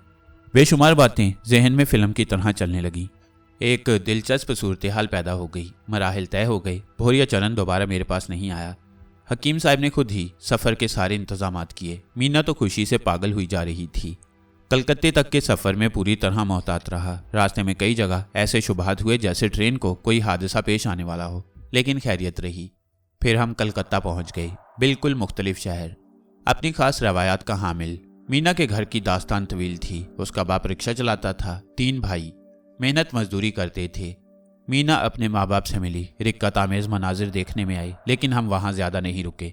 हकीम साहब ने मीना को बहुत बड़ी रकम दी और ये कहकर निकले कि वो उनकी और भी मदद करेंगे। फिर हम एक होटल में मुंतकिल हो गए। पुरसुकून होने के बाद मैंने हकीम साहब से कहा, आप बम्बई मीना के लिए ही आए थे ना? वक्त ही तकदीर है और वक्त के फैसले नाकाबिले फ़हम और मुस्तहकम होते हैं। सारे अमल एक सिस्टम के तहत होते हैं। आगे क्या करना है? मैंने पूछा। यह सवाल तुम मुझसे कर रहे हो? मतलब आगे क्या करना है किसी को मालूम है? आपसे एक सवाल कर सकता हूँ? नहीं। क्यों? क्योंकि उसका जवाब नहीं दे सकूंगा, और अगर मैं भी तुमसे ऐसा ही सवाल करूं तो तुम भी उसका जवाब नहीं दे सकोगे। मैं उन्हें देखता रहा और मुस्कुराते रहे। फिर बोले, अच्छे बच्चे गुस्सा नहीं करते, और तुम्हें जो गुस्सा आया है वो किसी और ही बात की अलामत है। किस बात की? मुझे क्या मालूम। मैं खामोश हो गया। वाकई अब तक मुझे किसी बात पर गुस्सा नहीं आया था, लेकिन उस वक्त ना जाने क्यों हकीम साहब पर गुस्सा आ गया। मैं उन्हें देखता रहा। अजीब लग रहे थे। फिर मुझे बेख्तियार हंसी आ गई। आप सोते वक्त भी ये टोपी नहीं उतारते? क्या ये भी आपकी अहलिया का तोहफा है? नहीं, ये किसी और का तोहफा है। कम अज कम इसमें फुंदना ही लगवा लीजिए। ये टूंटी सी खड़ी बुरी लगती है। अरे नहीं अजीजम, इसके बहुत से अमल हैं। खतरे के वक्त ये रडार का काम करती है और दुश्मन के हमलावर होने का पता चल जाता है। इसके अलावा ये एंटीने का काम भी करती है और मुझे ज़रूरी पैगामात मौसूल होते रहते हैं। मजीद ये मेमोरी कार्ड भी है। इसमें बहुत सी याददाश्तें महफूज रहती हैं। तजुर्बा करोगे? उन्होंने अजीब से अंदाज में पूछा। कैसा तजुर्बा? इस टोपी का। लाइए। मेरा मूड बदल गया और उन्होंने टोपी सर से उतार कर मुझे दे दी। मैंने उसे सर पर रख लिया। वाह, बिल्कुल लंगूर लग रहे हो, हकीम साहब ने हंसकर कहा। फिर बोले, अच्छा चलो आंखें बंद करो। उनके कहने से मैंने आंखें बंद कर ली और बोला, जी फरमाइए। उसने कसर थोड़ी छोड़ी थी। मीना और उसकी बच्चियों पर सांप छोड़ा था, मगर न्योला आकर सांप के टुकड़े कर गया। देखो। और बंद आंखों में फिल्म चल पड़ी। मीना अपनी चाल के एक हिस्से में अपनी बच्चियों को नहला रही थी कि एक नाली के सुराख से एक काले नाग ने मुंह निकाला और आहिस्ता आहिस्ता आगे बढ़ने लगा। उसकी नन्ही चमकदार आंखें मीना और उसकी बच्चियों पर जमी हुई थी कि अचानक वो मुस्तरिब हो गया और पीछे खिसकने लगा। तब बाहर का मंजर सामने आया, जहां एक न्योला सांप को दुम से पकड़कर खींच रहा था। जो ही सांप पूरा बाहर निकला, न्योला उस पर हमलावर हो गया। दोनों में जंग छिड़ गई। सांप भी न्योले पर हमले कर रहा था। दोनों पैंतरे बदल रहे थे। आखिर न्योले को मौका मिल गया। उसने सांप के फन को पकड़ लिया और उसे जमीन पर रगड़ने लगा। फिर उसने सांप के फन को उसके बदन से अलग कर दिया और एक तरफ भाग गया। फिर मंजर बदल गया। मीना की चाल में एक घड़ौंची रखी हुई थी, जिसमें पीने के पानी के 2 घड़े मौजूद थे। अचानक घड़ौंची के पीछे की दीवार से पीले रंग की एक बड़ी मकड़ी घड़े पर आ गिरी। घड़े पर चलती हुई उसके अंदर चली गई। अभी कुछ लम्हे गुजरे थे कि उस दीवार से एक ईंट घड़े पर पड़ी और घड़ा टुकड़े टुकड़े हो गया। जहर बन गया था उस घड़े का पानी। एक घूंट अंदर चले जाता तो बंदा दूसरा सांस ना ले पाता। और देखो, हकीम साहब ने कमेंट्री की। और फिर मंजर फिर बदल गया। अब एक ट्रेन नजर आई जो बर्क रफ्तारी से पटरियों पर दौड़ रही थी। आगे रेल की चमकदार पटरी कोई 20 फुट के करीब उखड़ी पड़ी थी। रेल उससे थोड़े फासले पर थी कि दूर पड़ी पटरी के टुकड़े आपस में मिल गए और रेल बगैर रुके आराम से उस पर से गुजर गई। और देखोगे, हकीम साहब ने कहा। हाँ, मेरे मुंह से फंसी फंसी आवाज निकली। आंखें बंद हैं? हकीम साहब की आवाज उभरी। जी, मैंने कहा। किसी ने किसी से कहा कि जब बता दिया गया है कि अल्लाह ताला ने हर चीज़ मुकर्रर कर दी है, कि जिसे जो मिलना है उसकी तकदीर में लिख दिया गया है, फिर दुआ मांगने से क्या फ़ायदा। उसे जवाब मिला कि मुमकिन है तकदीर में लिखा हो कि जो मिलेगा वो दुआ मांगने से ही मिलेगा। दुआ का बहुत बड़ा मुकाम है और तुम्हारा हर लम्हा तुम्हें दुआओं की आगोश में लिए गुजर रहा है। वैसे तो अल्लाह के फजल से तुम्हारा दामन दुआओं से भरा हुआ है, लेकिन कुछ ऐसी दुआएं हैं जो तुम्हारे सर पर छतरी बनी हुई हैं और वो हमेशा तुम पर साया फकन रहती हैं। जानना चाहोगे कौन सी? हाँ, मेरे मुंह से बेसाख्ता निकला। आंखें मत खोलना जब तक मैं ना कहूँ। ठीक है, मैंने कहा। मेरे दिल में बड़ी अकीदत पैदा हो गई। हकीम सरमद बहुत पहुंचे हुए इंसान थे, सही मायनों में। अब उनके बारे में अंदाज़ा हो रहा था। उनकी आवाज़ उभरी। जिन दुआओं का मैंने खसूसी तज़किरा किया है, उनमें 2 दुआएं ऐसी हैं जिन्हें रद्द नहीं किया जा सकता। अव्वल, मंजर बदल गया। ये डॉक्टर शुक्ला का क्लिनिक था, जहां ओमा देवी बीमारी से उठकर आंखें खोल रही थी और जयराज उसका बेटा उसके पैरों से आंखें रगड़ रहा था। ओमा देवी की आवाज़ उभरी। भगवान, जिस माँ के लाल ने तेरी मदद से मुझे नया जीवन दिया है, उसकी माँ के कलेजे को ठंडा रखना भगवान। उसे संसार की हर मुश्किल से बचाना भगवान। तूने जिस तरह मेरे जयराज को अच्छा इंसान बनाकर मेरे सीने से लगाया है, इसी तरह इसे अपनी माँ के सीने से लगाकर दोनों को खुशियाँ देना। और दूसरी दुआ, हकीम साहब ने कहा और मंजर बदल गया। ये मेरा घर था। मिटे मिटे नकूश नुमाया होने लगे। अम्मी नजर आईं। जाए नमाज पर खामोश बैठी खला में घूर रही थीं। जुबान खामोश थी लेकिन आंखें बोल रही थीं और बोलती आंखों का हर लफ्ज़ समझ में आ रहा था। माबूद अजीम ने यूं तो सारी कायनात को जर्रे जर्रे से सजाया है। जो कुछ उसने इस कायनात को बख्शा है उसकी तफसील कायनात के आखिरी दिन तक नहीं जानी जा सकती। इंसान लाखों बार पैदा होकर लाखों साल की जिंदगी भी पाले तब भी मालिक दो जहान की नेमतों के बारे में नहीं जान पाएगा। लेकिन इन सारी नेमतों को समेटकर उसने एक वजूद तख्लीक कर दिया और उसे माँ का नाम दे दिया। अगर उन तमाम नेमतों को देखना और जानना चाहो तो एक बार पूरी अकीदत पूरे एतमाद से माँ को देख लो। यही वजूद कायनात है, यही कायनात है। उन आंखों को देखो, इनमें दुआ है। मेरे पूरे बदन पर कपकपी तारी हो गई, आंखें उबलने के लिए तैयार हो गईं। तभी हकीम साहब की आवाज़ दोबारा उभरी, मेरी टोपी दे दे भाई, बाइस्कोप ख़त्म। मैंने लरजते हाथों से टोपी उतारी और हकीम साहब ने हाथ बढ़ाकर उसे ले लिया। कोशिश के बावजूद मेरे आंसू नहीं रुके और मैं रोता रहा। अम्मी की आंखों की बेबसी मेरा कलेजा चीर रही थी। कमरे में गहरी खामोशी तारी थी। खासी देर इसी तरह गुजर गई। हकीम साहब भी कुछ नहीं बोले। तबीयत कुछ संभली तो मैंने हकीम साहब को पुकारा, लेकिन उनकी तरफ से कोई जवाब नहीं मिला। मैंने उन्हें कमरे में, फिर वॉशरूम में, हर जगह देखा। नजर नहीं आए, शायद बाहर निकल गए थे। जब बहुत वक्त गुजर गया मैंने बाहर निकलकर उन्हें तलाश किया, वो नहीं मिले। मेरा दिल धक से रह गया। वो रात को भी वापस नहीं आए, दूसरे दिन सुबह को भी, फिर पूरा दिन, फिर 3 दिन बाद मैं मायूस हो गया। जहाँ मीना का घर था वहां जाकर भी देखा, वो वहां भी नहीं थे। हकीम साहब शायद मुझे छोड़ गए थे। उनका मेरा इतना ही साथ था। सख्त उलझन का शिकार हो गया। अब क्या करूं? बोरिया चरण मुझे कलकत्ता आने से क्यों रोक रहा था? ऐसी क्या वजह थी? इस खास बात की तलाश में सड़कों पर निकल आया। कलकत्ता एक बहुत ही गुंजलक और बड़ी आबादी का शहर है। हर तरफ सड़कों पर हाथ रिक्शे, साइकिल रिक्शे और घोड़े वाले तांगे। हर सड़क पर बेपनाह रश। देर तक घूमता रहा, फिर अचानक मैंने एक लड़की को अपनी तरफ आते देखा। वो मेरी ही तरफ मुतवज्जा थी। मैं चौंक कर रुक गया। गहरी आबनूसी रंगत, तीखे नकूश, शरबती आंखें, बेहद सहरंगेज और पुरकशिश शख्सियत। मेरे करीब आकर वो बड़े दिलकश अंदाज में मुस्कुराई और बोली, मेरा नाम काली है। मेरी समझ में कुछ नहीं आया। मैं खाली खाली नजरों से उसे देखने लगा। वो मुस्कुरा रही थी और उसकी सहरंगेज आंखें मुझ पर जमी हुई थीं। फिर अचानक मेरे जहन को करंट लगा। काली कलकत्ते वाली, और मैं कलकत्ते में था। किसी का संदेश लाई हूँ आपके लिए, उसने शीनी लहजे में कहा। कौन है आप? कैसा संदेश? मैंने संभल कर कहा। एक पवित्र आत्मा जो आपसे मिलना चाहती है। आपको कोई गलतफहमी हुई है, मैं आपको नहीं जानता। जानते हैं महाराज, पूरी बात मेरे घर चलकर हो जाएगी। आइए ए तांगे वाले। उसने पास से गुजरने वाले तांगे को रोका और तांगा रुक गया। वह मुझे देखने लगी, फिर बोली, आपकी महानता को मैं जानती हूँ। मुझे पता है कि आप किसी से डरते नहीं, पर इस समय आपका डर मेरी समझ में नहीं आ रहा। चलिए आपकी खुशी भी पूरी कर दी जाए, मैंने कहा और तांगे में सवार हो गया। काली कुंडल, लड़की ने तांगे वाले से कहा और तांगे वाले ने तांगा आगे बढ़ा दिया। आप काली के नाम से डर गए थे शायद। ये काली रानी की जन्मभूमि है। यहाँ हर तीसरी लड़की का नाम काली है। डरने की जरूरत नहीं है। अब मैं मुतमईन हो गया। किसी अजनबी शहर में एक खूबसूरत लड़की अगर किसी को साथ चलने की पेशकश करे तो बुरे ख्यालात दिल में जन्म लेते हैं, लेकिन अब अंदाजा हो गया था कि ये कोई और ही खेल है। रास्ते में बहुत से ख्यालात दिल में आ रहे थे। बोरिया चरण मुझे कलकत्ते आने से रोकना चाहता था। जरूर इसकी कोई खास वजह थी। रास्ते तय होते रहे और फिर तांगा एक जगह रुक गया। उसने खुद ही तांगे वाले को पैसे दिए और बड़े प्यार से मुझे साथ आने का इशारा किया। हम पैदल चल पड़े। खासे फासले पर काली नवास नजर आ रहा था, यानी काली का मंदिर। रास्ते बड़े गलीज थे। कभी कोई गाय सामने आ जाती, कभी कोई टीला। हर तरफ धोती बरदार लोग नजर आ रहे थे। काली के मंदिर के सामने भिखारियों की फौज मौजूद थी। मर्द, औरतें, बच्चे, इंतहाई गंदे और करी। मंदिर की इमारत बेहद पुरानी लेकिन बहुत वसी और ईज थी, मगर सामने के रुख पर सुनहरे और नकरई कलिस नजर आ रहे थे, सोने और चांदी के कलिस। हम आगे बढ़े तो भिखारी भर्रा मारकर हमारी तरफ लपके, लेकिन फिर एकदम रुक गए। उनके चेहरे खौफ से सुकड़ गए। काली संजीदगी से उन्हें देख रही थी। वो आगे बढ़ी तो भिखारी दोनों सिमत सिमट गए और हम उनके दरमियान से गुजरकर आगे बढ़ गए। आखिरकार हम मंदिर में दाखिल हो गए। अंदर भी खासी भीड़ थी। हर तरफ कुर्बानी की गलाजत बिखरी हुई थी। काली मुझे लेकर आगे बढ़ी और फिर अंदरूनी हिस्से में पहुंच गई। अंदर नीम तारीक माहौल था। यहाँ मुझे काली का असल मुजस्मा नजर आया, दुनिया की भयानक तरीन मखलूक।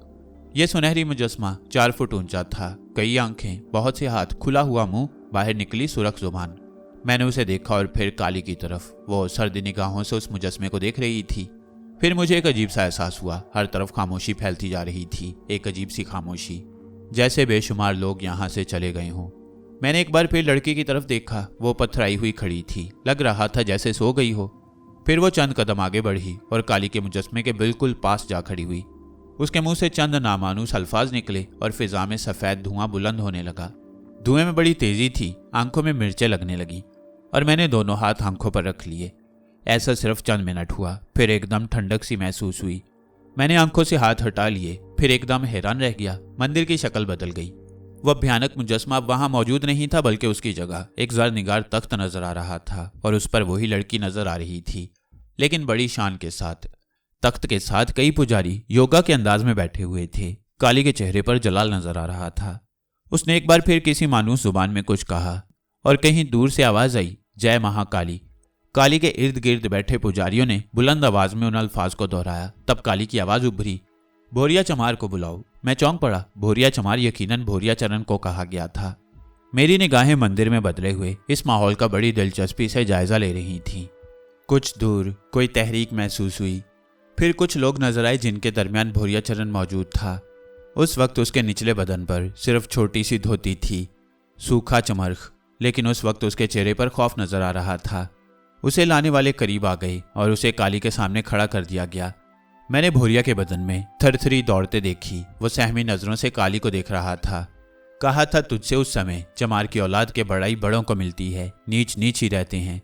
मना किया था कि ये तपस्या न कर। झूठ कहा था हमने हार कब मानी है काली माँ? भोरिया चरण मिनमिनाया। कितना बदनाम कर दिया तूने काली पंथ को, कितनी बार जूते खाए हैं इस मलीज से। उसने मेरी तरफ इशारा करके कहा और मैंने हैरत से काली को देखा। उस वक्त उसकी आंखों में मेरे लिए शदीद नफरत थी। क्या बिगाड़ लिया तूने इसके पिता का, और क्या बिगाड़ लिया तूने इसका? मगर यही हमारा काम करेगा काली माँ, भोरिया चरण बोला। बेशरम है तू, शंखा होकर इसका कुछ नहीं बिगाड़ सका, बल्कि इसके हाथों लूला लंगड़ा होकर भीख मांगता रहा। सारे काल नगर में तुझ पर थू थू हो रही है। तूने खंडोला बनने के लिए पहला काम ही गलत किया, और देख ले, ये काली नवाज तक आ गया। तू इसे यहाँ आने से नहीं रोक सका। मैं अपना काम कर लूंगा काली माँ। अभी तक मैंने नरमी से काम लिया, पर अब काली ने जहर खुंद से कहा। अब उसका समय कहाँ रह गया है? इन लोगों को देख रहा है, ये कौन है? उसने काली सिंहासन के गिर्द योगा के आसन में बैठे पुजारियों की तरफ इशारा करके पूछा। फिर वो उनके नाम और उनकी सिफात दोहराने लगी। ये सब काली के दास और काले जादू के माहिर थे। काली जब भी किसी का नाम और उसके मुल्क का नाम लेती, तब मैं गौर से उसकी शक्ल देखता। इससे पहले मैंने उन पर गौर नहीं किया था। उनका ताल्लुक कई मुल्कों से था। ये सब तेरे लिए आए हैं। इन सब ने तेरे बारे में फैसला किया है। कैसा फैसला? तू जानता है भोरिया चरण, तू जानता है। भागा भागा फिरता रहा है कलकत्ते आने के डर से। तेरा अंत तो कहीं भी हो सकता था, पर तू जानता था कि तुझे सजा काली नवाज से ही मिलेगी। पर तू इतना निकम्मा निकला कि इसे यहाँ आने से ना रोक सका। हम निकम्मे ना ही रहें काली मैया। देख ले, अंध मचा दिया था हमने हिंदुस्तान भर में। इतने जीवन तेरी भींट के धरती लाल हो गई, भूली ना ही होगी। हाँ, पर इसके पिता को तू अपने काम के लिए मजबूर नहीं कर सका। ये कौन सी कामयाबी थी तेरी? निर्दोष तो संसार में हर जगह मरते ही हैं। तूने कौन सा नया काम किया? तू निकम्मा है, निकम्मा है, निकम्मा है। सबका यही फैसला है कि तुझे काल पंथ से निकाल दिया जाए और उसे बदनाम करने की सजा दी जाए। ऐसा ना करो माँ। मैंने 2 जन्म झेले हैं, बड़े कष्ट उठाए हैं, दोबारा शंखा शक्ति हासिल की है। भोरिया चरण बोला। नहीं, तेरे बारे में फैसला हो चुका है। का फैसला हुई रे काली माँ? भोरिया चरण का लहजा बदल गया। अब संसार को तेरी जरूरत नहीं है। संसार की बात मत करो मैया। यूं कहो काल पंथ में हमारी जगह ना ही रही। नहीं, तुझे संसार से जाना होगा। तुम जानत रहो काली मैया, शंखा के 3 जीवन हुए हैं। ये हमारा दूसरा जन्म है। तुम हमका सजा दी दो, पर हम तीसरा जन्म लेंगे, और उस तीसरे जन्म में हम काली पंथ माँ ना ही गणेश्वरी ग्रंथ माँ चले जाएंगे। काली पंथ पर बहुत बुरा समय आ जाई रे, भोरिया चरण ने खतरनाक लहजे में कहा। कुछ देर खामोशी रही, फिर काली की आवाज उभरी। तुमने देखा शक्तिमानो, इसने क्या कहा? ये ठीक कहता है। ये तीसरा जन्म जरूर लेगा, और उस तीसरे जन्म में ये हमारे दुश्मन पंथ में होगा। दुश्मनी का ऐलान इसने काली नवास में खड़े होकर किया है। दुश्मन के साथ क्या सलूक करोगे तुम लोग? योगा के आसन में बैठे तमाम पुजारी खड़े हो गए। उनकी आंखें खून की तरह सुरख हो गई थीं और वो खूनी नजरों से भोरिया चरण को देख रहे थे। भोरिया चरण ने मुझे देखते हुए कहा, हमारी बात मान लेता तो ई ना ही होत रे। तेरा सारा संसार काला कर दे ही रहे। गणेश्वरी मैया की सौगंध, अमृत जल पिलाओ इसे रे, गणेश्वरी का लाल है, काली ने तंजिया लहजे में कहा। और एक तरफ से 2 पुजारी नमदार हुए। दोनों ने एक तश्त संभाल रखा था जिसमें चांदी का एक प्याला रखा हुआ था। उस प्याले से इस तरह तपिश उठ रही थी जैसे उसमें अंगारे दहक रही हों। वो ये प्याला लेकर भोरिया चरण के पास आ गए।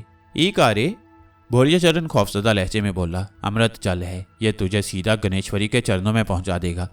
अरे दैया रे दैया, ई तो तेजाब है। ना काली माता ना, ऐसा ना कर, जीवन भर तोहार जाप करी है। अरे ना। भोरिया चरण मचलने लगा, अपने आप को उन दोनों पुजारियों से छुड़ाने लगा जो उसे पकड़े हुए थे।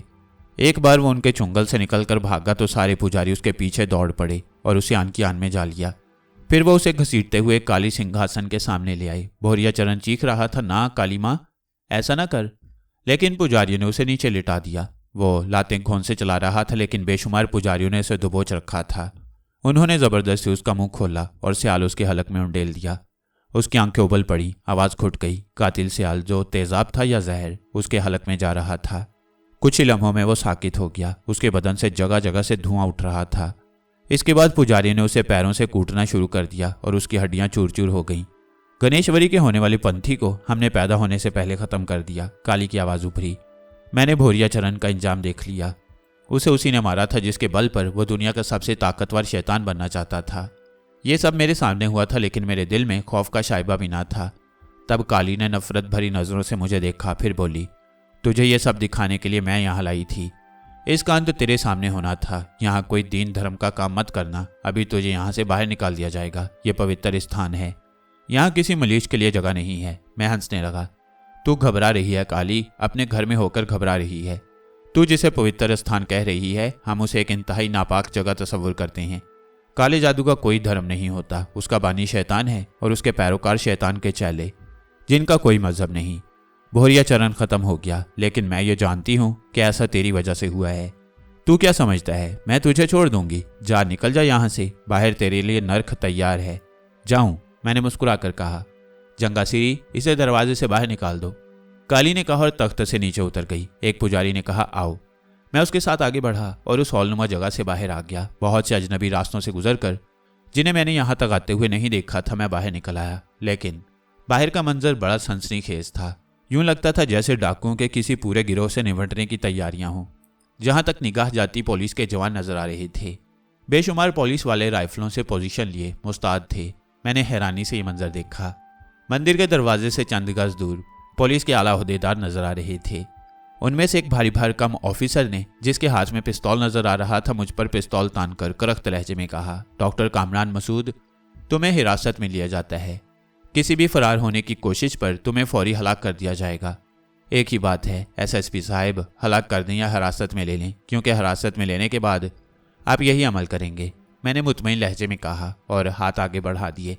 दूसरे अफसरान ने मेरे हाथों में हथकड़ियां डाल दी। आसपास के घरों से लोग यह तमाशा देख रहे थे। बहुत से लोग छतों पर चढ़े हुए थे। पुलिस के जवान सिमटने लगे। मैंने अपने आप को आज़ाद छोड़ दिया। जो तमाशा मैंने काली नवाज के अंदर देखा, वो अभी तक दिमाग को चकराए हुए था। कुछ देर के लिए हवास का साथ छोड़ दिया था। मुझे पुलिस हेडक्वार्टर लाया गया, लॉकअप किया गया, जहां मेरे पैरों में वजनी बेड़ियां डाली गईं और दूसरे ऐसे इंतजामात किए गए कि अगर मैं फरार होने की कोशिश करूं तो सारी इंतजामिया हरकत में आ जाए। लॉकअप में रात हो गई। जो कुछ मेरी आंखें देख रही थी वो बड़ा खौफनाक था। ऐसा लगता था जैसे पुलिस की जान पर बनी हो कि मैं फरार ना हो जाऊं, और मैं सोच रहा था कि अब क्या होगा। फिर हकीम सरमद याद आए। कोई शक नहीं रहा था कि उनका काम मुझे कलकत्ता तक पहुंचाना था। काम खत्म करके वो वापस चले गए। रात गुजर गई। दूसरे दिन फिर उसी अफसर आला ने मुझसे मुलाकात की। मेरा नाम बलराज गोस्वामी है मिस्टर कामरान। जी बलराज जी, मैंने कहा। एक बात बताएं, आपके बारे में सुना है कि जेल, हथकड़ियाँ या बेड़ियाँ आपके लिए कोई हैसियत नहीं रखती। फिर आपने हमारे लॉकअप में एक पुरसुकून रात कैसे गुजार ली? आपकी मेहमान नवाजी मुझे बहुत अच्छी लगी। आप जब तक खुद यहाँ से नहीं निकालेंगे मैं कहीं नहीं जाऊँगा। अच्छा एक बात बताइए, मेरे ऊपर यहीं कलकत्ता में मुकदमा चलेगा? नहीं, दिल्ली में। क्यों? ऐसे ही पूछ लिया था। एक बात कहूँ, मैंने राजदारी से कहा और वह चौंक कर मुझे देखने लगा। मैं नहीं भागूंगा। बलराज बहुत अच्छा इंसान था। पुलिस हेडक्वार्टर के उस लॉकअप की निगरानी इतनी सख्त थी कि परिंदा भी पर न मार सके, लेकिन बलराज ने मेरे लिए बेहतरीन बंदोबस्त किया था। मुझे सब्जी वगैरह खाने को दी जाती, फल और चाय भी बाकायदगी से मिलता, शीर का भी बंदोबस्त किया गया। फिर मेरी ख्वाहिश पर मेरे लिए उर्दू अखबार भी मुहैया किए गए, जो मेरे लिए सबसे बड़ा तोहफा थे। यहाँ बंगला और हिंदी अखबार मिलते थे। गोस्वामी ने यह अखबार दिल्ली से मंगवाए। अखबारात ने मेरे बारे में जो लिखा था वो बहुत दिलचस्प था। बड़ी मज़ेदार सुर्खियां जमाई गई थीं। पुरस्कार कुव्वतों का मालिक काली के देश में फंस गया। उसने बड़ा ऊधम मचाया था, मगर काली माता ने उसके पैरों में जंजीर डाल दी। डॉक्टर नीमू का कातिल पकड़ा गया। अखबारात में मेरे खिलाफ ना जाने क्या क्या लिखा था। अखबार बाकायदगी से मिल जाते थे जिनसे मुझे अपने बारे में पता चल जाता। आखिरकार मुझे पता चला कि आगरा पुलिस कमिश्नर सुरेश चंद्र मुझे लेने आ गया है। उसने ये केस अपने हाथ में लेने के लिए बड़ी भागदौड़ की थी और फिर सुरेश चंद्र मेरे सामने आ गया।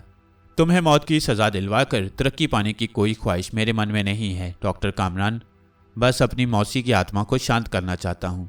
मेरी मौत के बाद जब तक जिंदा रहोगे सुरेश चंद्र, बेसुकून रहोगे, क्योंकि यह पता तुम्हें ज़रूर चलेगा कि उसे मैंने कत्ल नहीं किया। मैंने मुस्कुराकर कहा। क्या ज़बरदस्त इंतजामात थे। सुरेश चंद्र मुझे दिल्ली ले आया और क्या ही शानदार जगह मुझे लॉकअप किया गया।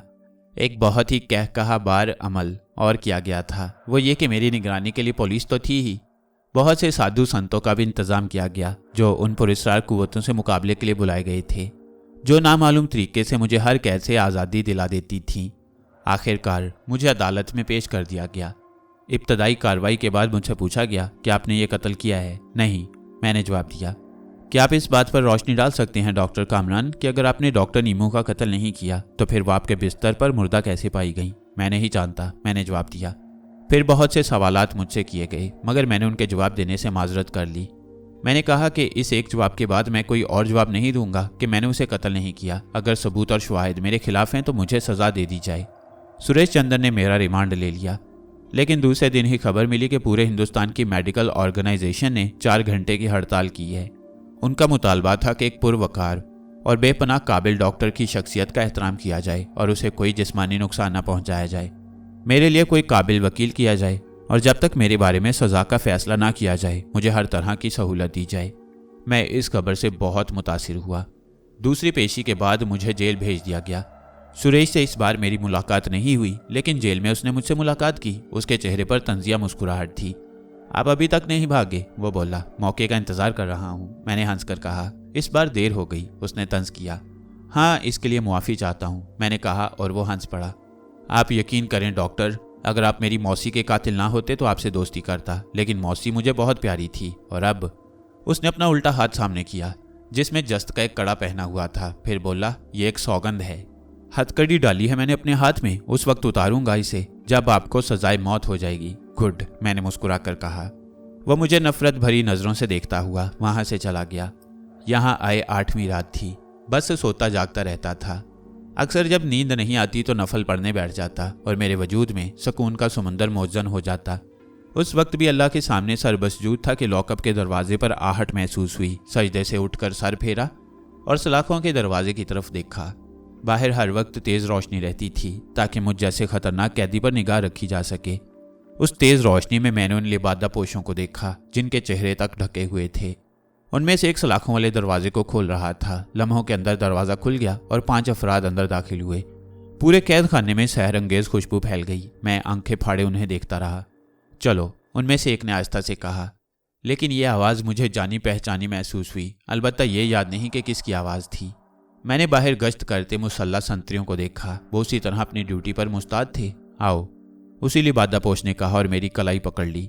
मैं हिचकिचाते कदमों से आगे बढ़ा और लॉकअप से बाहर निकल आया। किसी भी संतरी के अंदाज से यह एहसास नहीं हो रहा था कि उसे लॉकअप खुलने का इल्म है या उसने हमें बाहर निकलते देखा है। ये कैफियत तमाम रास्ते रही। फिर हम बाहर निकल आए। जेल से बाहर खामोशी तारी थी, अलबत्ता एक कार खड़ी नजर आ रही थी। जाओ, उस कार में बैठ जाओ, लिबादा पोश ने कहा और मैं खामोशी से कार में जा बैठा। वो सब वहीं खड़े रहे। कार स्टार्ट होकर चल पड़ी। ना जाने कितनी देर कार का सफ़र जारी रहा। सड़कें सुनसान पड़ी थीं। फिर वो एक तारीक इमारत में दाखिल होकर रुक गई। किसी ने आगे बढ़कर दरवाज़ा खोला। नीचे उतर आइए। मैंने उस आवाज़ को पहचान लिया। यह अफलाक था। मैं नीचे उतर आया। मैंने अफलाक से कुछ नहीं कहा। इमारत कतई गैर मानूस थी। बस अफलाक जाना पहचाना था। वो मुझे लिए हुए अंदर दाखिल हो गया। जिस हॉल में वो दाखिल हुआ वो बेहद वसी था। फर्श पर दरियां और चांदनी बिछी हुई थी। तेज़ रोशनियां जल रही थीं। आपके लिए खाना लाता हूँ, अफलाक ने कहा। नहीं अफलाक, भूख नहीं है, मैंने कहा। कोई मशरूब? हाजत नहीं, मैंने कहा। आइए वहाँ बैठ जाइए, वो बोला और मुझे हॉल के दूसरे सिरे पर ले गया जहाँ तख्त बिछे हुए थे। उन पर खुशनुमा कालीन मौजूद थे। मुझे वहाँ बिठाकर अफलाक चला गया। कोई 5 मिनट के बाद ही दरवाजे से लातादाद लिबादापोश अंदर दाखिल हुए। ये सब दराज कामत थे और उनके चेहरे ढके हुए। वह हॉल की चांदनी पर बैठते चले गए। उनकी तादाद बढ़ती गई और पूरा हॉल भर गया। फिर हॉल के एक अंदरूनी दरवाजे से वहीं 5 लिबादापोश अंदर दाखिल हुए जो मुझे जेल से बाहर लाए थे। हॉल में बैठे लिबादापोश एहतरामन खड़े हो गए। 5 लिबादापोश उन्हें बैठने का इशारा करके खुद भी बैठ गए। फिर उनमें से एक ने कहा, मजलिस अमल ने मुतफिका फैसले के तहत कामरान मसूद को मजलिस अमल का एक फाल रुकन बनाया था और उन्होंने बाएहसन खूबी अपने फ़राइज़ बड़ी इस्तकामत से सरअंजाम दिए। लेकिन फिर कुछ ऐसी नागुज़ीर कबाहतें रूनमा हुई जिनके तहत इस फैसले में तरमीम करनी पड़ी। ताहम उन्हें निगाह में रखा गया क्योंकि ये सिर्फ अपने जज्बा ईमानी के तहत उससे नबुर्द आज़मा थे और ये तन्हा ही नहीं बल्कि इनके वालिद भी ईमान की सलामती में इनसे पीछे नहीं थे। मजलिस अमल ने इजलास में फैसला किया कि इनकी रुकनियत मुअत्तल कर दी जाए और ऐसा ही किया गया। लेकिन कुछ और फैसले भी किए जिनकी वजह सिगाए राज में रखी गई जो अज़हद ज़रूरी थी। उस वक्त इन्हें अलविदा कहने के लिए ज़हमत दी गई है।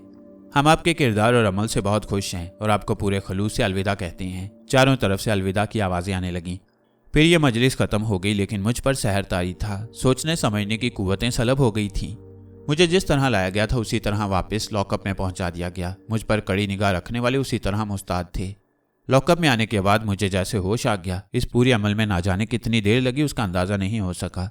हाँ, होश आने के बाद मैंने गिरदोपेश पर निगाह डाली। सब कुछ जूं का तूं था। रोशनी ऐसे ही जल रही थी। मुहाफिज ऐसे ही गश्त कर रहे थे। किसी को शुबा भी नहीं हुआ कि क्या हुआ है। फिर दूसरा ख्याल आया। उन लोगों ने मुझे अलविदा कहने के लिए ये मजलिस बर्पा की थी। अलविदा यानी रुखसत, दुनिया से रवानगी। बड़े खुशू खजू से कलमा पाक पढ़ा। मेरे माबूद हाजिर हूँ, तेरी तख्लीक हूँ वापस बुला रहा है। लब्बैक लब्बैक माबूते पाक। वज़ू करने की सहूलत थी, वज़ू किया और फिर नमाज पढ़ने लगा यहाँ तक कि सुबह हो गई। उस दिन दोपहर के बाद वह वकील मेरे पास आया जिसे सरकारी तौर पर मेरे लिए किया गया था। इस वकालतनामे पर दस्तखत कर दीजिए। क्यों? मैंने खुश्क लहजे में कहा। मुझे तुम्हारा वकील मुकर्रर किया गया है। उसने कहा, किसने? अजीब आदमी हो, क्या तुम्हें वकील की ज़रूरत नहीं है? नहीं। मरना चाहते हो? हाँ। क्यों? इसका जवाब मैं आपको क्यों दूं? एक शक्ल में आपको जवाब दे सकता हूँ। पूछेंगे क्या? जी बताइए। वकील साहब ने तंजिया कहा। जमानत दें, आप मुझे बचा लेंगे। मैंने कहा। वकील के होंठों पर नफरत भरी मुस्कुराहट फैल गई। वो बोला, तुम्हें सिर्फ एक जमानत दे सकता हूँ कि तुम्हारा केस जितना खराब कर सकता हूँ करूँगा ताकि मौत से तुम्हारी बचत ना हो सके। अरे वाह, ग्रेट। मगर क्यों? मैंने दिलचस्पी से कहा। इसलिए कि मुझे तुमसे नफरत है, वकील ने कहा। इस बार पेशी में कमरा अदालत में मुझे डॉक्टर शुक्ला की सूरत भी नजर आई। मुझे ज़बरदस्त सिक्योरिटी में अदालत लाया जाता। प्रेस को मुझसे दूर रखा जाता। पुलिस के जवान मुझे हर तरफ से घेरे होते। डॉक्टर शुक्ला ना जाने किस तरह अंदर आ गए। मेरी उनसे निगाह मिली तो मैंने उन्हें सलाम किया। उन्होंने दोनों हाथ जोड़कर माथे से लगाए मगर उन्हें हटाया नहीं क्योंकि वो अपने आंसू नहीं रोक सके। मेरे वकील साहब भी मौजूद थे। मुझे कटहरे में पहुंचा दिया गया। सबसे पहले मेरे वकील की तलबी हुई और वो खड़े हो गए। मेरे इल्म में आया है कि सरकारी तौर पर आपको डॉक्टर कामरान का वकील मुकर्रर किया गया है। जज साहब ने कहा। जज साहब, लेकिन आपने वकालतनामा पेश नहीं किया। डॉक्टर साहब ने मुझे वकील बनाने से इनकार कर दिया और वकालतनामे पर दस्तखत नहीं किए। जज ने निगाहें उठाकर मुझे देखा और मैंने वकील की तरफ। मेरे होंठों पर मुस्कुराहट थी जिसे देखकर वकील नर्वस हो गया। क्या आप वकील की ज़रूरत नहीं महसूस करते डॉक्टर कामरान? नहीं जनाब आली। क्या आप अपना जुर्म कबूल करने पर तैयार हो गई हैं? नहीं, मैंने कहा। तुमने सीपी भल्ला साहब को वकील बनाने से क्यों इनकार कर दिया? वकील सरकार ने सवाल किया। मैंने ज़रूरत नहीं महसूस की। मैंने पहले ही पेशी पर अर्ज कर दिया था कि मैंने डॉक्टर नीमू को कत्ल नहीं किया। लेकिन अगर शवाहिद मेरे खिलाफ हैं तो मुझे सज़ा दे दी जाए। मुझे यह भी मुलजिम की कोई चाल मालूम होती है सर।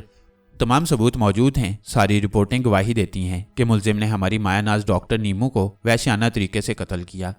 ये बेहद शातिर इंसान है। आज तक इसने ये नहीं बताया कि इसके गिरोह के दूसरे लोग कहाँ पोशीदा हैं।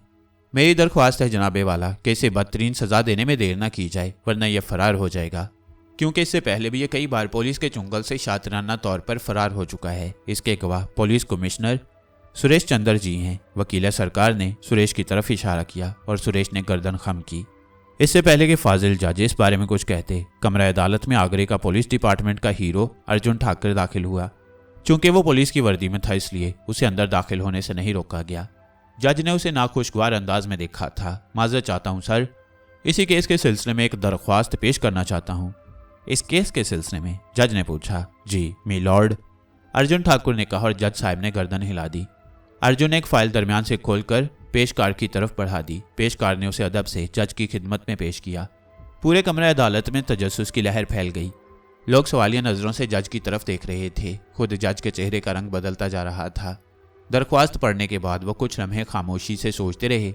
फिर उन्होंने अर्जुन ठाकुर की तरफ देखा और बोले, ठीक है मिस्टर ऑफिसर, इसे मुकम्मल खुफिया रखा जाएगा। परसों इस केस की दोबारा समाअत होगी। शुक्रिया मी लॉर्ड, अर्जुन ठाकुर ने कहा और सलूट करके तेज रफ्तारी से बाहर निकल गया। शदीद सनसनी फैल गई। हर चेहरा मुतजस्सिस नजर आ रहा था। खुद मैं भी हैरान था। पुलिस ने मुझे तहवील में लिया और बाहर निकाल लाए। मैं बारूद का बॉक्स बना हुआ था, किसी के साए से भी दूर रखा जा रहा था। वक्त गुजर गया। मेरी खुद समझ में नहीं आ रहा था कि उस दरख्वास्त में क्या है, ताहम मुझे कोई फिक्र नहीं थी। बुजुर्गों ने मुझे अलविदा कह दिया था। वो अगर चाहते तो मुझे अपनी पनाह में लेकर कहीं भी रुपोश कर सकते थे, जैसा कि पहले करते रहे थे। अब गुंजाइश नहीं थी। पेशी के वक्त तक मैं इबादत करता और मगफिरत की दुआ मांगता रहा। मेरी हर पेशी पर अखबारी नुमाइंदों का बेपनाह रश होता, लेकिन उन्हें सिक्योरिटी को मद्देनजर रखकर करीब नहीं आने दिया जाता। आज भी उनकी भीड़ थी। अर्जुन ठाकुर की दरख्वास्त की खबर छुपी नहीं रह सकी। स्टेज सज गया। जज बिला ताखीर अपनी जगह बैठे। सुरेश चंद्र का मूड बहुत खराब लग रहा था। जज ने कार्रवाई शुरू करने का हुक्म दिया। वकील सरकार ने खड़े होकर कहा, डॉक्टर कामरान के केस में बड़ी हैरानकुन तब्दीलियां हुई हैं, जिनसे केस की नौयत बदल गई है। ये तब्दीली आगरा पुलिस के एक नेक नाम और शानदार रिकॉर्ड के हामिल ऑफिसर अर्जुन ठाकुर की मुदाखलत पर हुई हैं। मैं अदालत आलिया से दरख्वास्त करता हूं कि अर्जुन ठाकुर को अदालत में पेश किया जाए। जज के हुक्म पर अर्जुन को तलब किया गया और वह कटहरे में आ गया। सरकारी वकील ने कहा, ऑफिसर अर्जुन ठाकुर, आपने दावा किया है कि डॉक्टर कामरान मसूद रोज अव्वल से बेगुनाह हैं। उन्होंने शुरू से अब तक कोई जुर्म नहीं किया है, बल्कि वो कुछ पुरस्कार कुव्वतों के तलिस्म में गिरफ्तार होकर अब तक बदनसीबी का शिकार रही हैं। आप इस दावे की तस्दीक कैसे करेंगे? जनाबे वाला, भगवान की दया से मैंने अपने बदन पर पहनी हुई वर्दी को हिंदुस्तान और अपने माता पिता की लाज समझा है और हर वो काम किया है जो सच हो। पहला सच यह है कि डॉक्टर कामरान ने मेरी मुर्दा बहन के शरीर में नया जीवन फूंका है। उनसे मिलकर मुझे अंदाजा हुआ कि वो डॉक्टर नीमू के कातिल नहीं हो सकते। मैं कुछ भी नहीं कर सकता था, लेकिन भवानी माँ मुझसे एक बड़ा काम लेना चाहती थी। कुछ समय पहले मैं आगरा के एक नवाही इलाके का थानेदार था, जिनमें कई छोटे कस्बे वगैरह शामिल थे। एक छोटे कस्बे से मुझे खबर मिली कि वहाँ कुछ लोग अगवा हुए, उनकी लाशें मिल गईं, जिनमें से किसी के हाथ कटे हुए थे, किसी के पाँव। हमने तफ्तीश शुरू कर दी तो हमें एक ऐसे फकीर का पता चला जिसके चारों हाथ पांव कटे हुए थे और उसका साथी उसे गाड़ी में डालकर भीख मांगता फिरता था। मैंने उसकी झोंपड़ी पर रेड किया तो मुझे वो फकीर और उसका साथी मिल गया, साथ ही वो हाथ पांव भी जो लोगों को कत्ल करके हासिल किए गए। उन्हें उबालकर छोटा किया जा रहा था। हमने फकीर को गिरफ्तार करके उसके साथी समेत लॉकअप किया, लेकिन वह सख्त पहरे के बावजूद उसी तरह गुम हो गया जिस तरह मिस्टर कामरान पुलिस की गिरफ्त से निकल जाते थे। लाख कोशिश के बावजूद वो लोग मुझे दोबारा नहीं मिले। फिर तकदीर की खूबी कि अब से कुछ दिन पहले मैं किसी काम से दिल्ली आया। मुझे गाजियाबाद में भी काम था। गाजियाबाद में मैंने उस मुजरिम फकीर के साथी को देखा जो उस अपाहिज की गाड़ी धकेलता था। मैंने पुलिस के जवानों के साथ होशियारी से उसका पीछा किया ताकि उसके साथ उस अपाहिज को भी गिरफ्तार कर लूं। वो गाजियाबाद के एक कदीम घर में दाखिल हो गया जो एक वीरान से इलाके में है। मैंने वहां छापा मारा और जनाबे वाला मुझे वहां डॉक्टर नीमू मिल गई। जनाबे वाला वो डॉक्टर नीमू जिनके कत्ल और आबरू रेजी के इल्जाम में पाकिस्तान का एक काबिल और मायानाज नौजवान डॉक्टर जो हमारे एक मौजूद मेहमान था मुलविस किया गया और उसे दरबदर किया गया। अर्जुन ठाकुर यकायक बहुत पुरजोश हो गया। कमरा अदालत मछली मंडी बन गया। सुरेश चंद्र बेख्तियार आगे बढ़ा, लेकिन जज साहब के हुक्म पर खामोशी तारी हो गई। बयान जारी रखा जाए। जो शख्स गिरफ्तार हुआ उसका नाम बंसी राज है। इन लोगों ने डॉक्टर नीमू को कैद कर रखा था। फिर मजीद इंकशाफात हुए। इसके दूसरे पाहिज साथी का नाम भोरिया चरण था। वो काले जादू का माहिर था और उसके मदारिज तय कर रहा था। उसे अपने एक नापाक अमल के लिए एक खास मुसलमान की जरूरत थी और उसका टारगेट डॉक्टर कामरान बने। जिन्होंने उसके नापाक अमल का साथी बनने से इनकार कर दिया तो ये उसके अताब का शिकार हो गए। जनाबे वाला, मदाखलत की गुस्ताखी कर रहा हूँ। क्या डॉक्टर नीमू अर्जुन ठाकुर को दस्तयाब हो गई? मैं उन्हें साथ लाया हूँ। बाहर हैं सर, अर्जुन ने कहा। उन्हें अंदर बुलाया जाए। जज ने हुक्म दिया। चौबदार ने आवाज लगाई और 3 लेडी कांस्टेबल डॉक्टर नीमू के साथ अंदर दाखिल हो गईं। लोगों में फिर हलचल मच गई। तब जज साहब ने हथौड़ी बजाकर कहा, अदालत के आदाब को मलहूज रखा जाए। खामोशी तारी हो गई।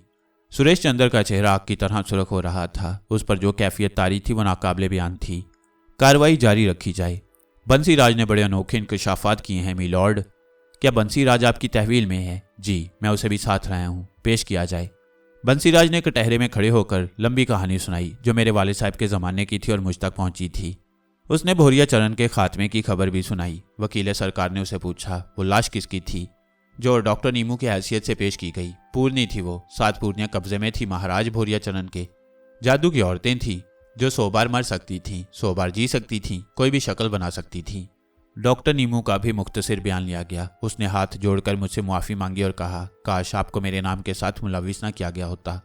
वकील सरकार ने मुझसे कहा क्या ये सब कुछ दुरुस्त है डॉक्टर कामरान? मैंने डॉक्टर नीमू को कत्ल नहीं किया जनाबे वाला, लेकिन अगर शाहिद मुझे मुजरिम साबित करते हैं तो मुझे सजा दे दी जाए। मैंने भी मुस्कुरा कर कहा और अदालत में कहकहा बुलंद हो गया। जज ने कहा और अब इस बात की कतई गुंजाइश नहीं है कि डॉक्टर कामरान को 1 मिनट भी गिरफ्तार रखा जाए। इन्हें इस केस से बाइज्जत बरी किया जाता है। बंसीराज को पुलिस की तहवील में ले लिया जाए। मैं सिफारिश करता हूं कि आर्जी तौर पर डॉक्टर कामरान को एक बाइज्जत मेहमान की हैसियत से स्टेट गेस्ट हाउस में फुल प्रोटोकॉल के साथ रखा जाए और इसके बाद उन्हें पाकिस्तान रवाना कर दिया जाए। कमरा अदालत से बाहर कदम रखते ही ड्रामे का दूसरा एक्ट शुरू हो गया। सबसे पहले डॉक्टर शुक्ला ने मुझे सीने से लगाया और देर तक लिपटाए रहे। फिर दिशा मेरे पास आ गई, बिल्कुल सेहतमंद और तरोताज़ा नजर आ रही थी। उसने अपना सर मेरे सीने पर रख दिया। मेरे भैया, मेरे डॉक्टर, वो बोली। सबसे ज़्यादा मुतासिर सुरेश चंद्र ने किया जो डॉक्टर नीमू के साथ मेरे पास आया और मेरे पैरों में बैठ गया। उसने मेरे पाँव पकड़ लिए। उसकी आंखों से आंसू बह रहे थे। इसे मुआफ़ी दे दें कामरान जी, ये मुझसे पागलों की तरह प्यार करता है। ये एक काबिल फ़ख्र पुलिस ऑफिसर हैं। मेरी दुआ है कि ये खूब तरक्की करें। मैंने सुरेश को उठाकर सीने से लगाकर कहा। फिर मैं खुद आगे बढ़कर अर्जुन ठाकुर के पास गया और उसे सीने से लगाकर कहा तुमने तो थोड़े ही वक्त में मेरा कर्ज अदा कर दिया ठाकुर। 100 जीवन मिले डॉक्टर, तब भी आपका कर्ज अदा नहीं होगा। आपने मुझे मेरी दिशा दे दी। स्टेट गेस्ट हाउस में मुझे बड़े एहतराम से रखा गया। इतने बड़े बड़े हुक्काम ने मुझसे मुलाकात की कि मैं दंग रह गया। इसके अलावा नवाब अजीमुल्ला खान, रईसा बेगम, डॉक्टर सुहेल, इरशाद अली और उनकी बेटियां मिलीं जिन्हें मैंने पाकिस्तान आने की दावत दी। दिल तो चाहता था कि एक बार फिर मुझे वह महफिल मुहैया हो जिसमें मुझे अलविदा कहा गया था। ये अलविदा दुनिया से नहीं हिंदुस्तान से जाने की थी। और फिर कराची कायद आज़म इंटरनेशनल एयरपोर्ट जहां मेरे सब मौजूद थे, तमाम डॉक्टर, इम्तियाज़ अहमद और वो लोग जिनसे मेरी थोड़ी सी भी शनासाई थी, लेकिन मेरी आंखें जिसे ढूंढ रही थीं वो उस हजूम में सबसे पीछे खड़ी थीं। मेरी अम्मी, मेरी कायनात, मेरी माँ, मेरी जन्नत। और मैं सबको पीछे छोड़कर अपनी अम्मी के पास पहुंच गया जिनकी आंखों में अपने एतमाद का गुरूर था। तुम लोग कुछ भी कहते रहो, वो एक साहिब किरदार मुसलमान है, मेरा बेटा है, मसूद का हमशक्ल है, आ जाएगा, वापस आ जाएगा। वापस आने के कोई 20 दिन के बाद मुझे मोबाइल पर एक कॉल मौसूल हुई। अजनबी नंबर था लेकिन आवाज़ अजनबी नहीं थी। मैं हकीम सरमद बोल रहा हूँ। सरमद कबाबिया, आलू के कबाब खाने को दिल चाहे तो बरंस रोड के चौराहे पर आ जाना। मैं चश्मे वाली दुकान के सामने बैठता हूँ। हकीम सरमद, मेरे मुंह से बेख्तियार निकला।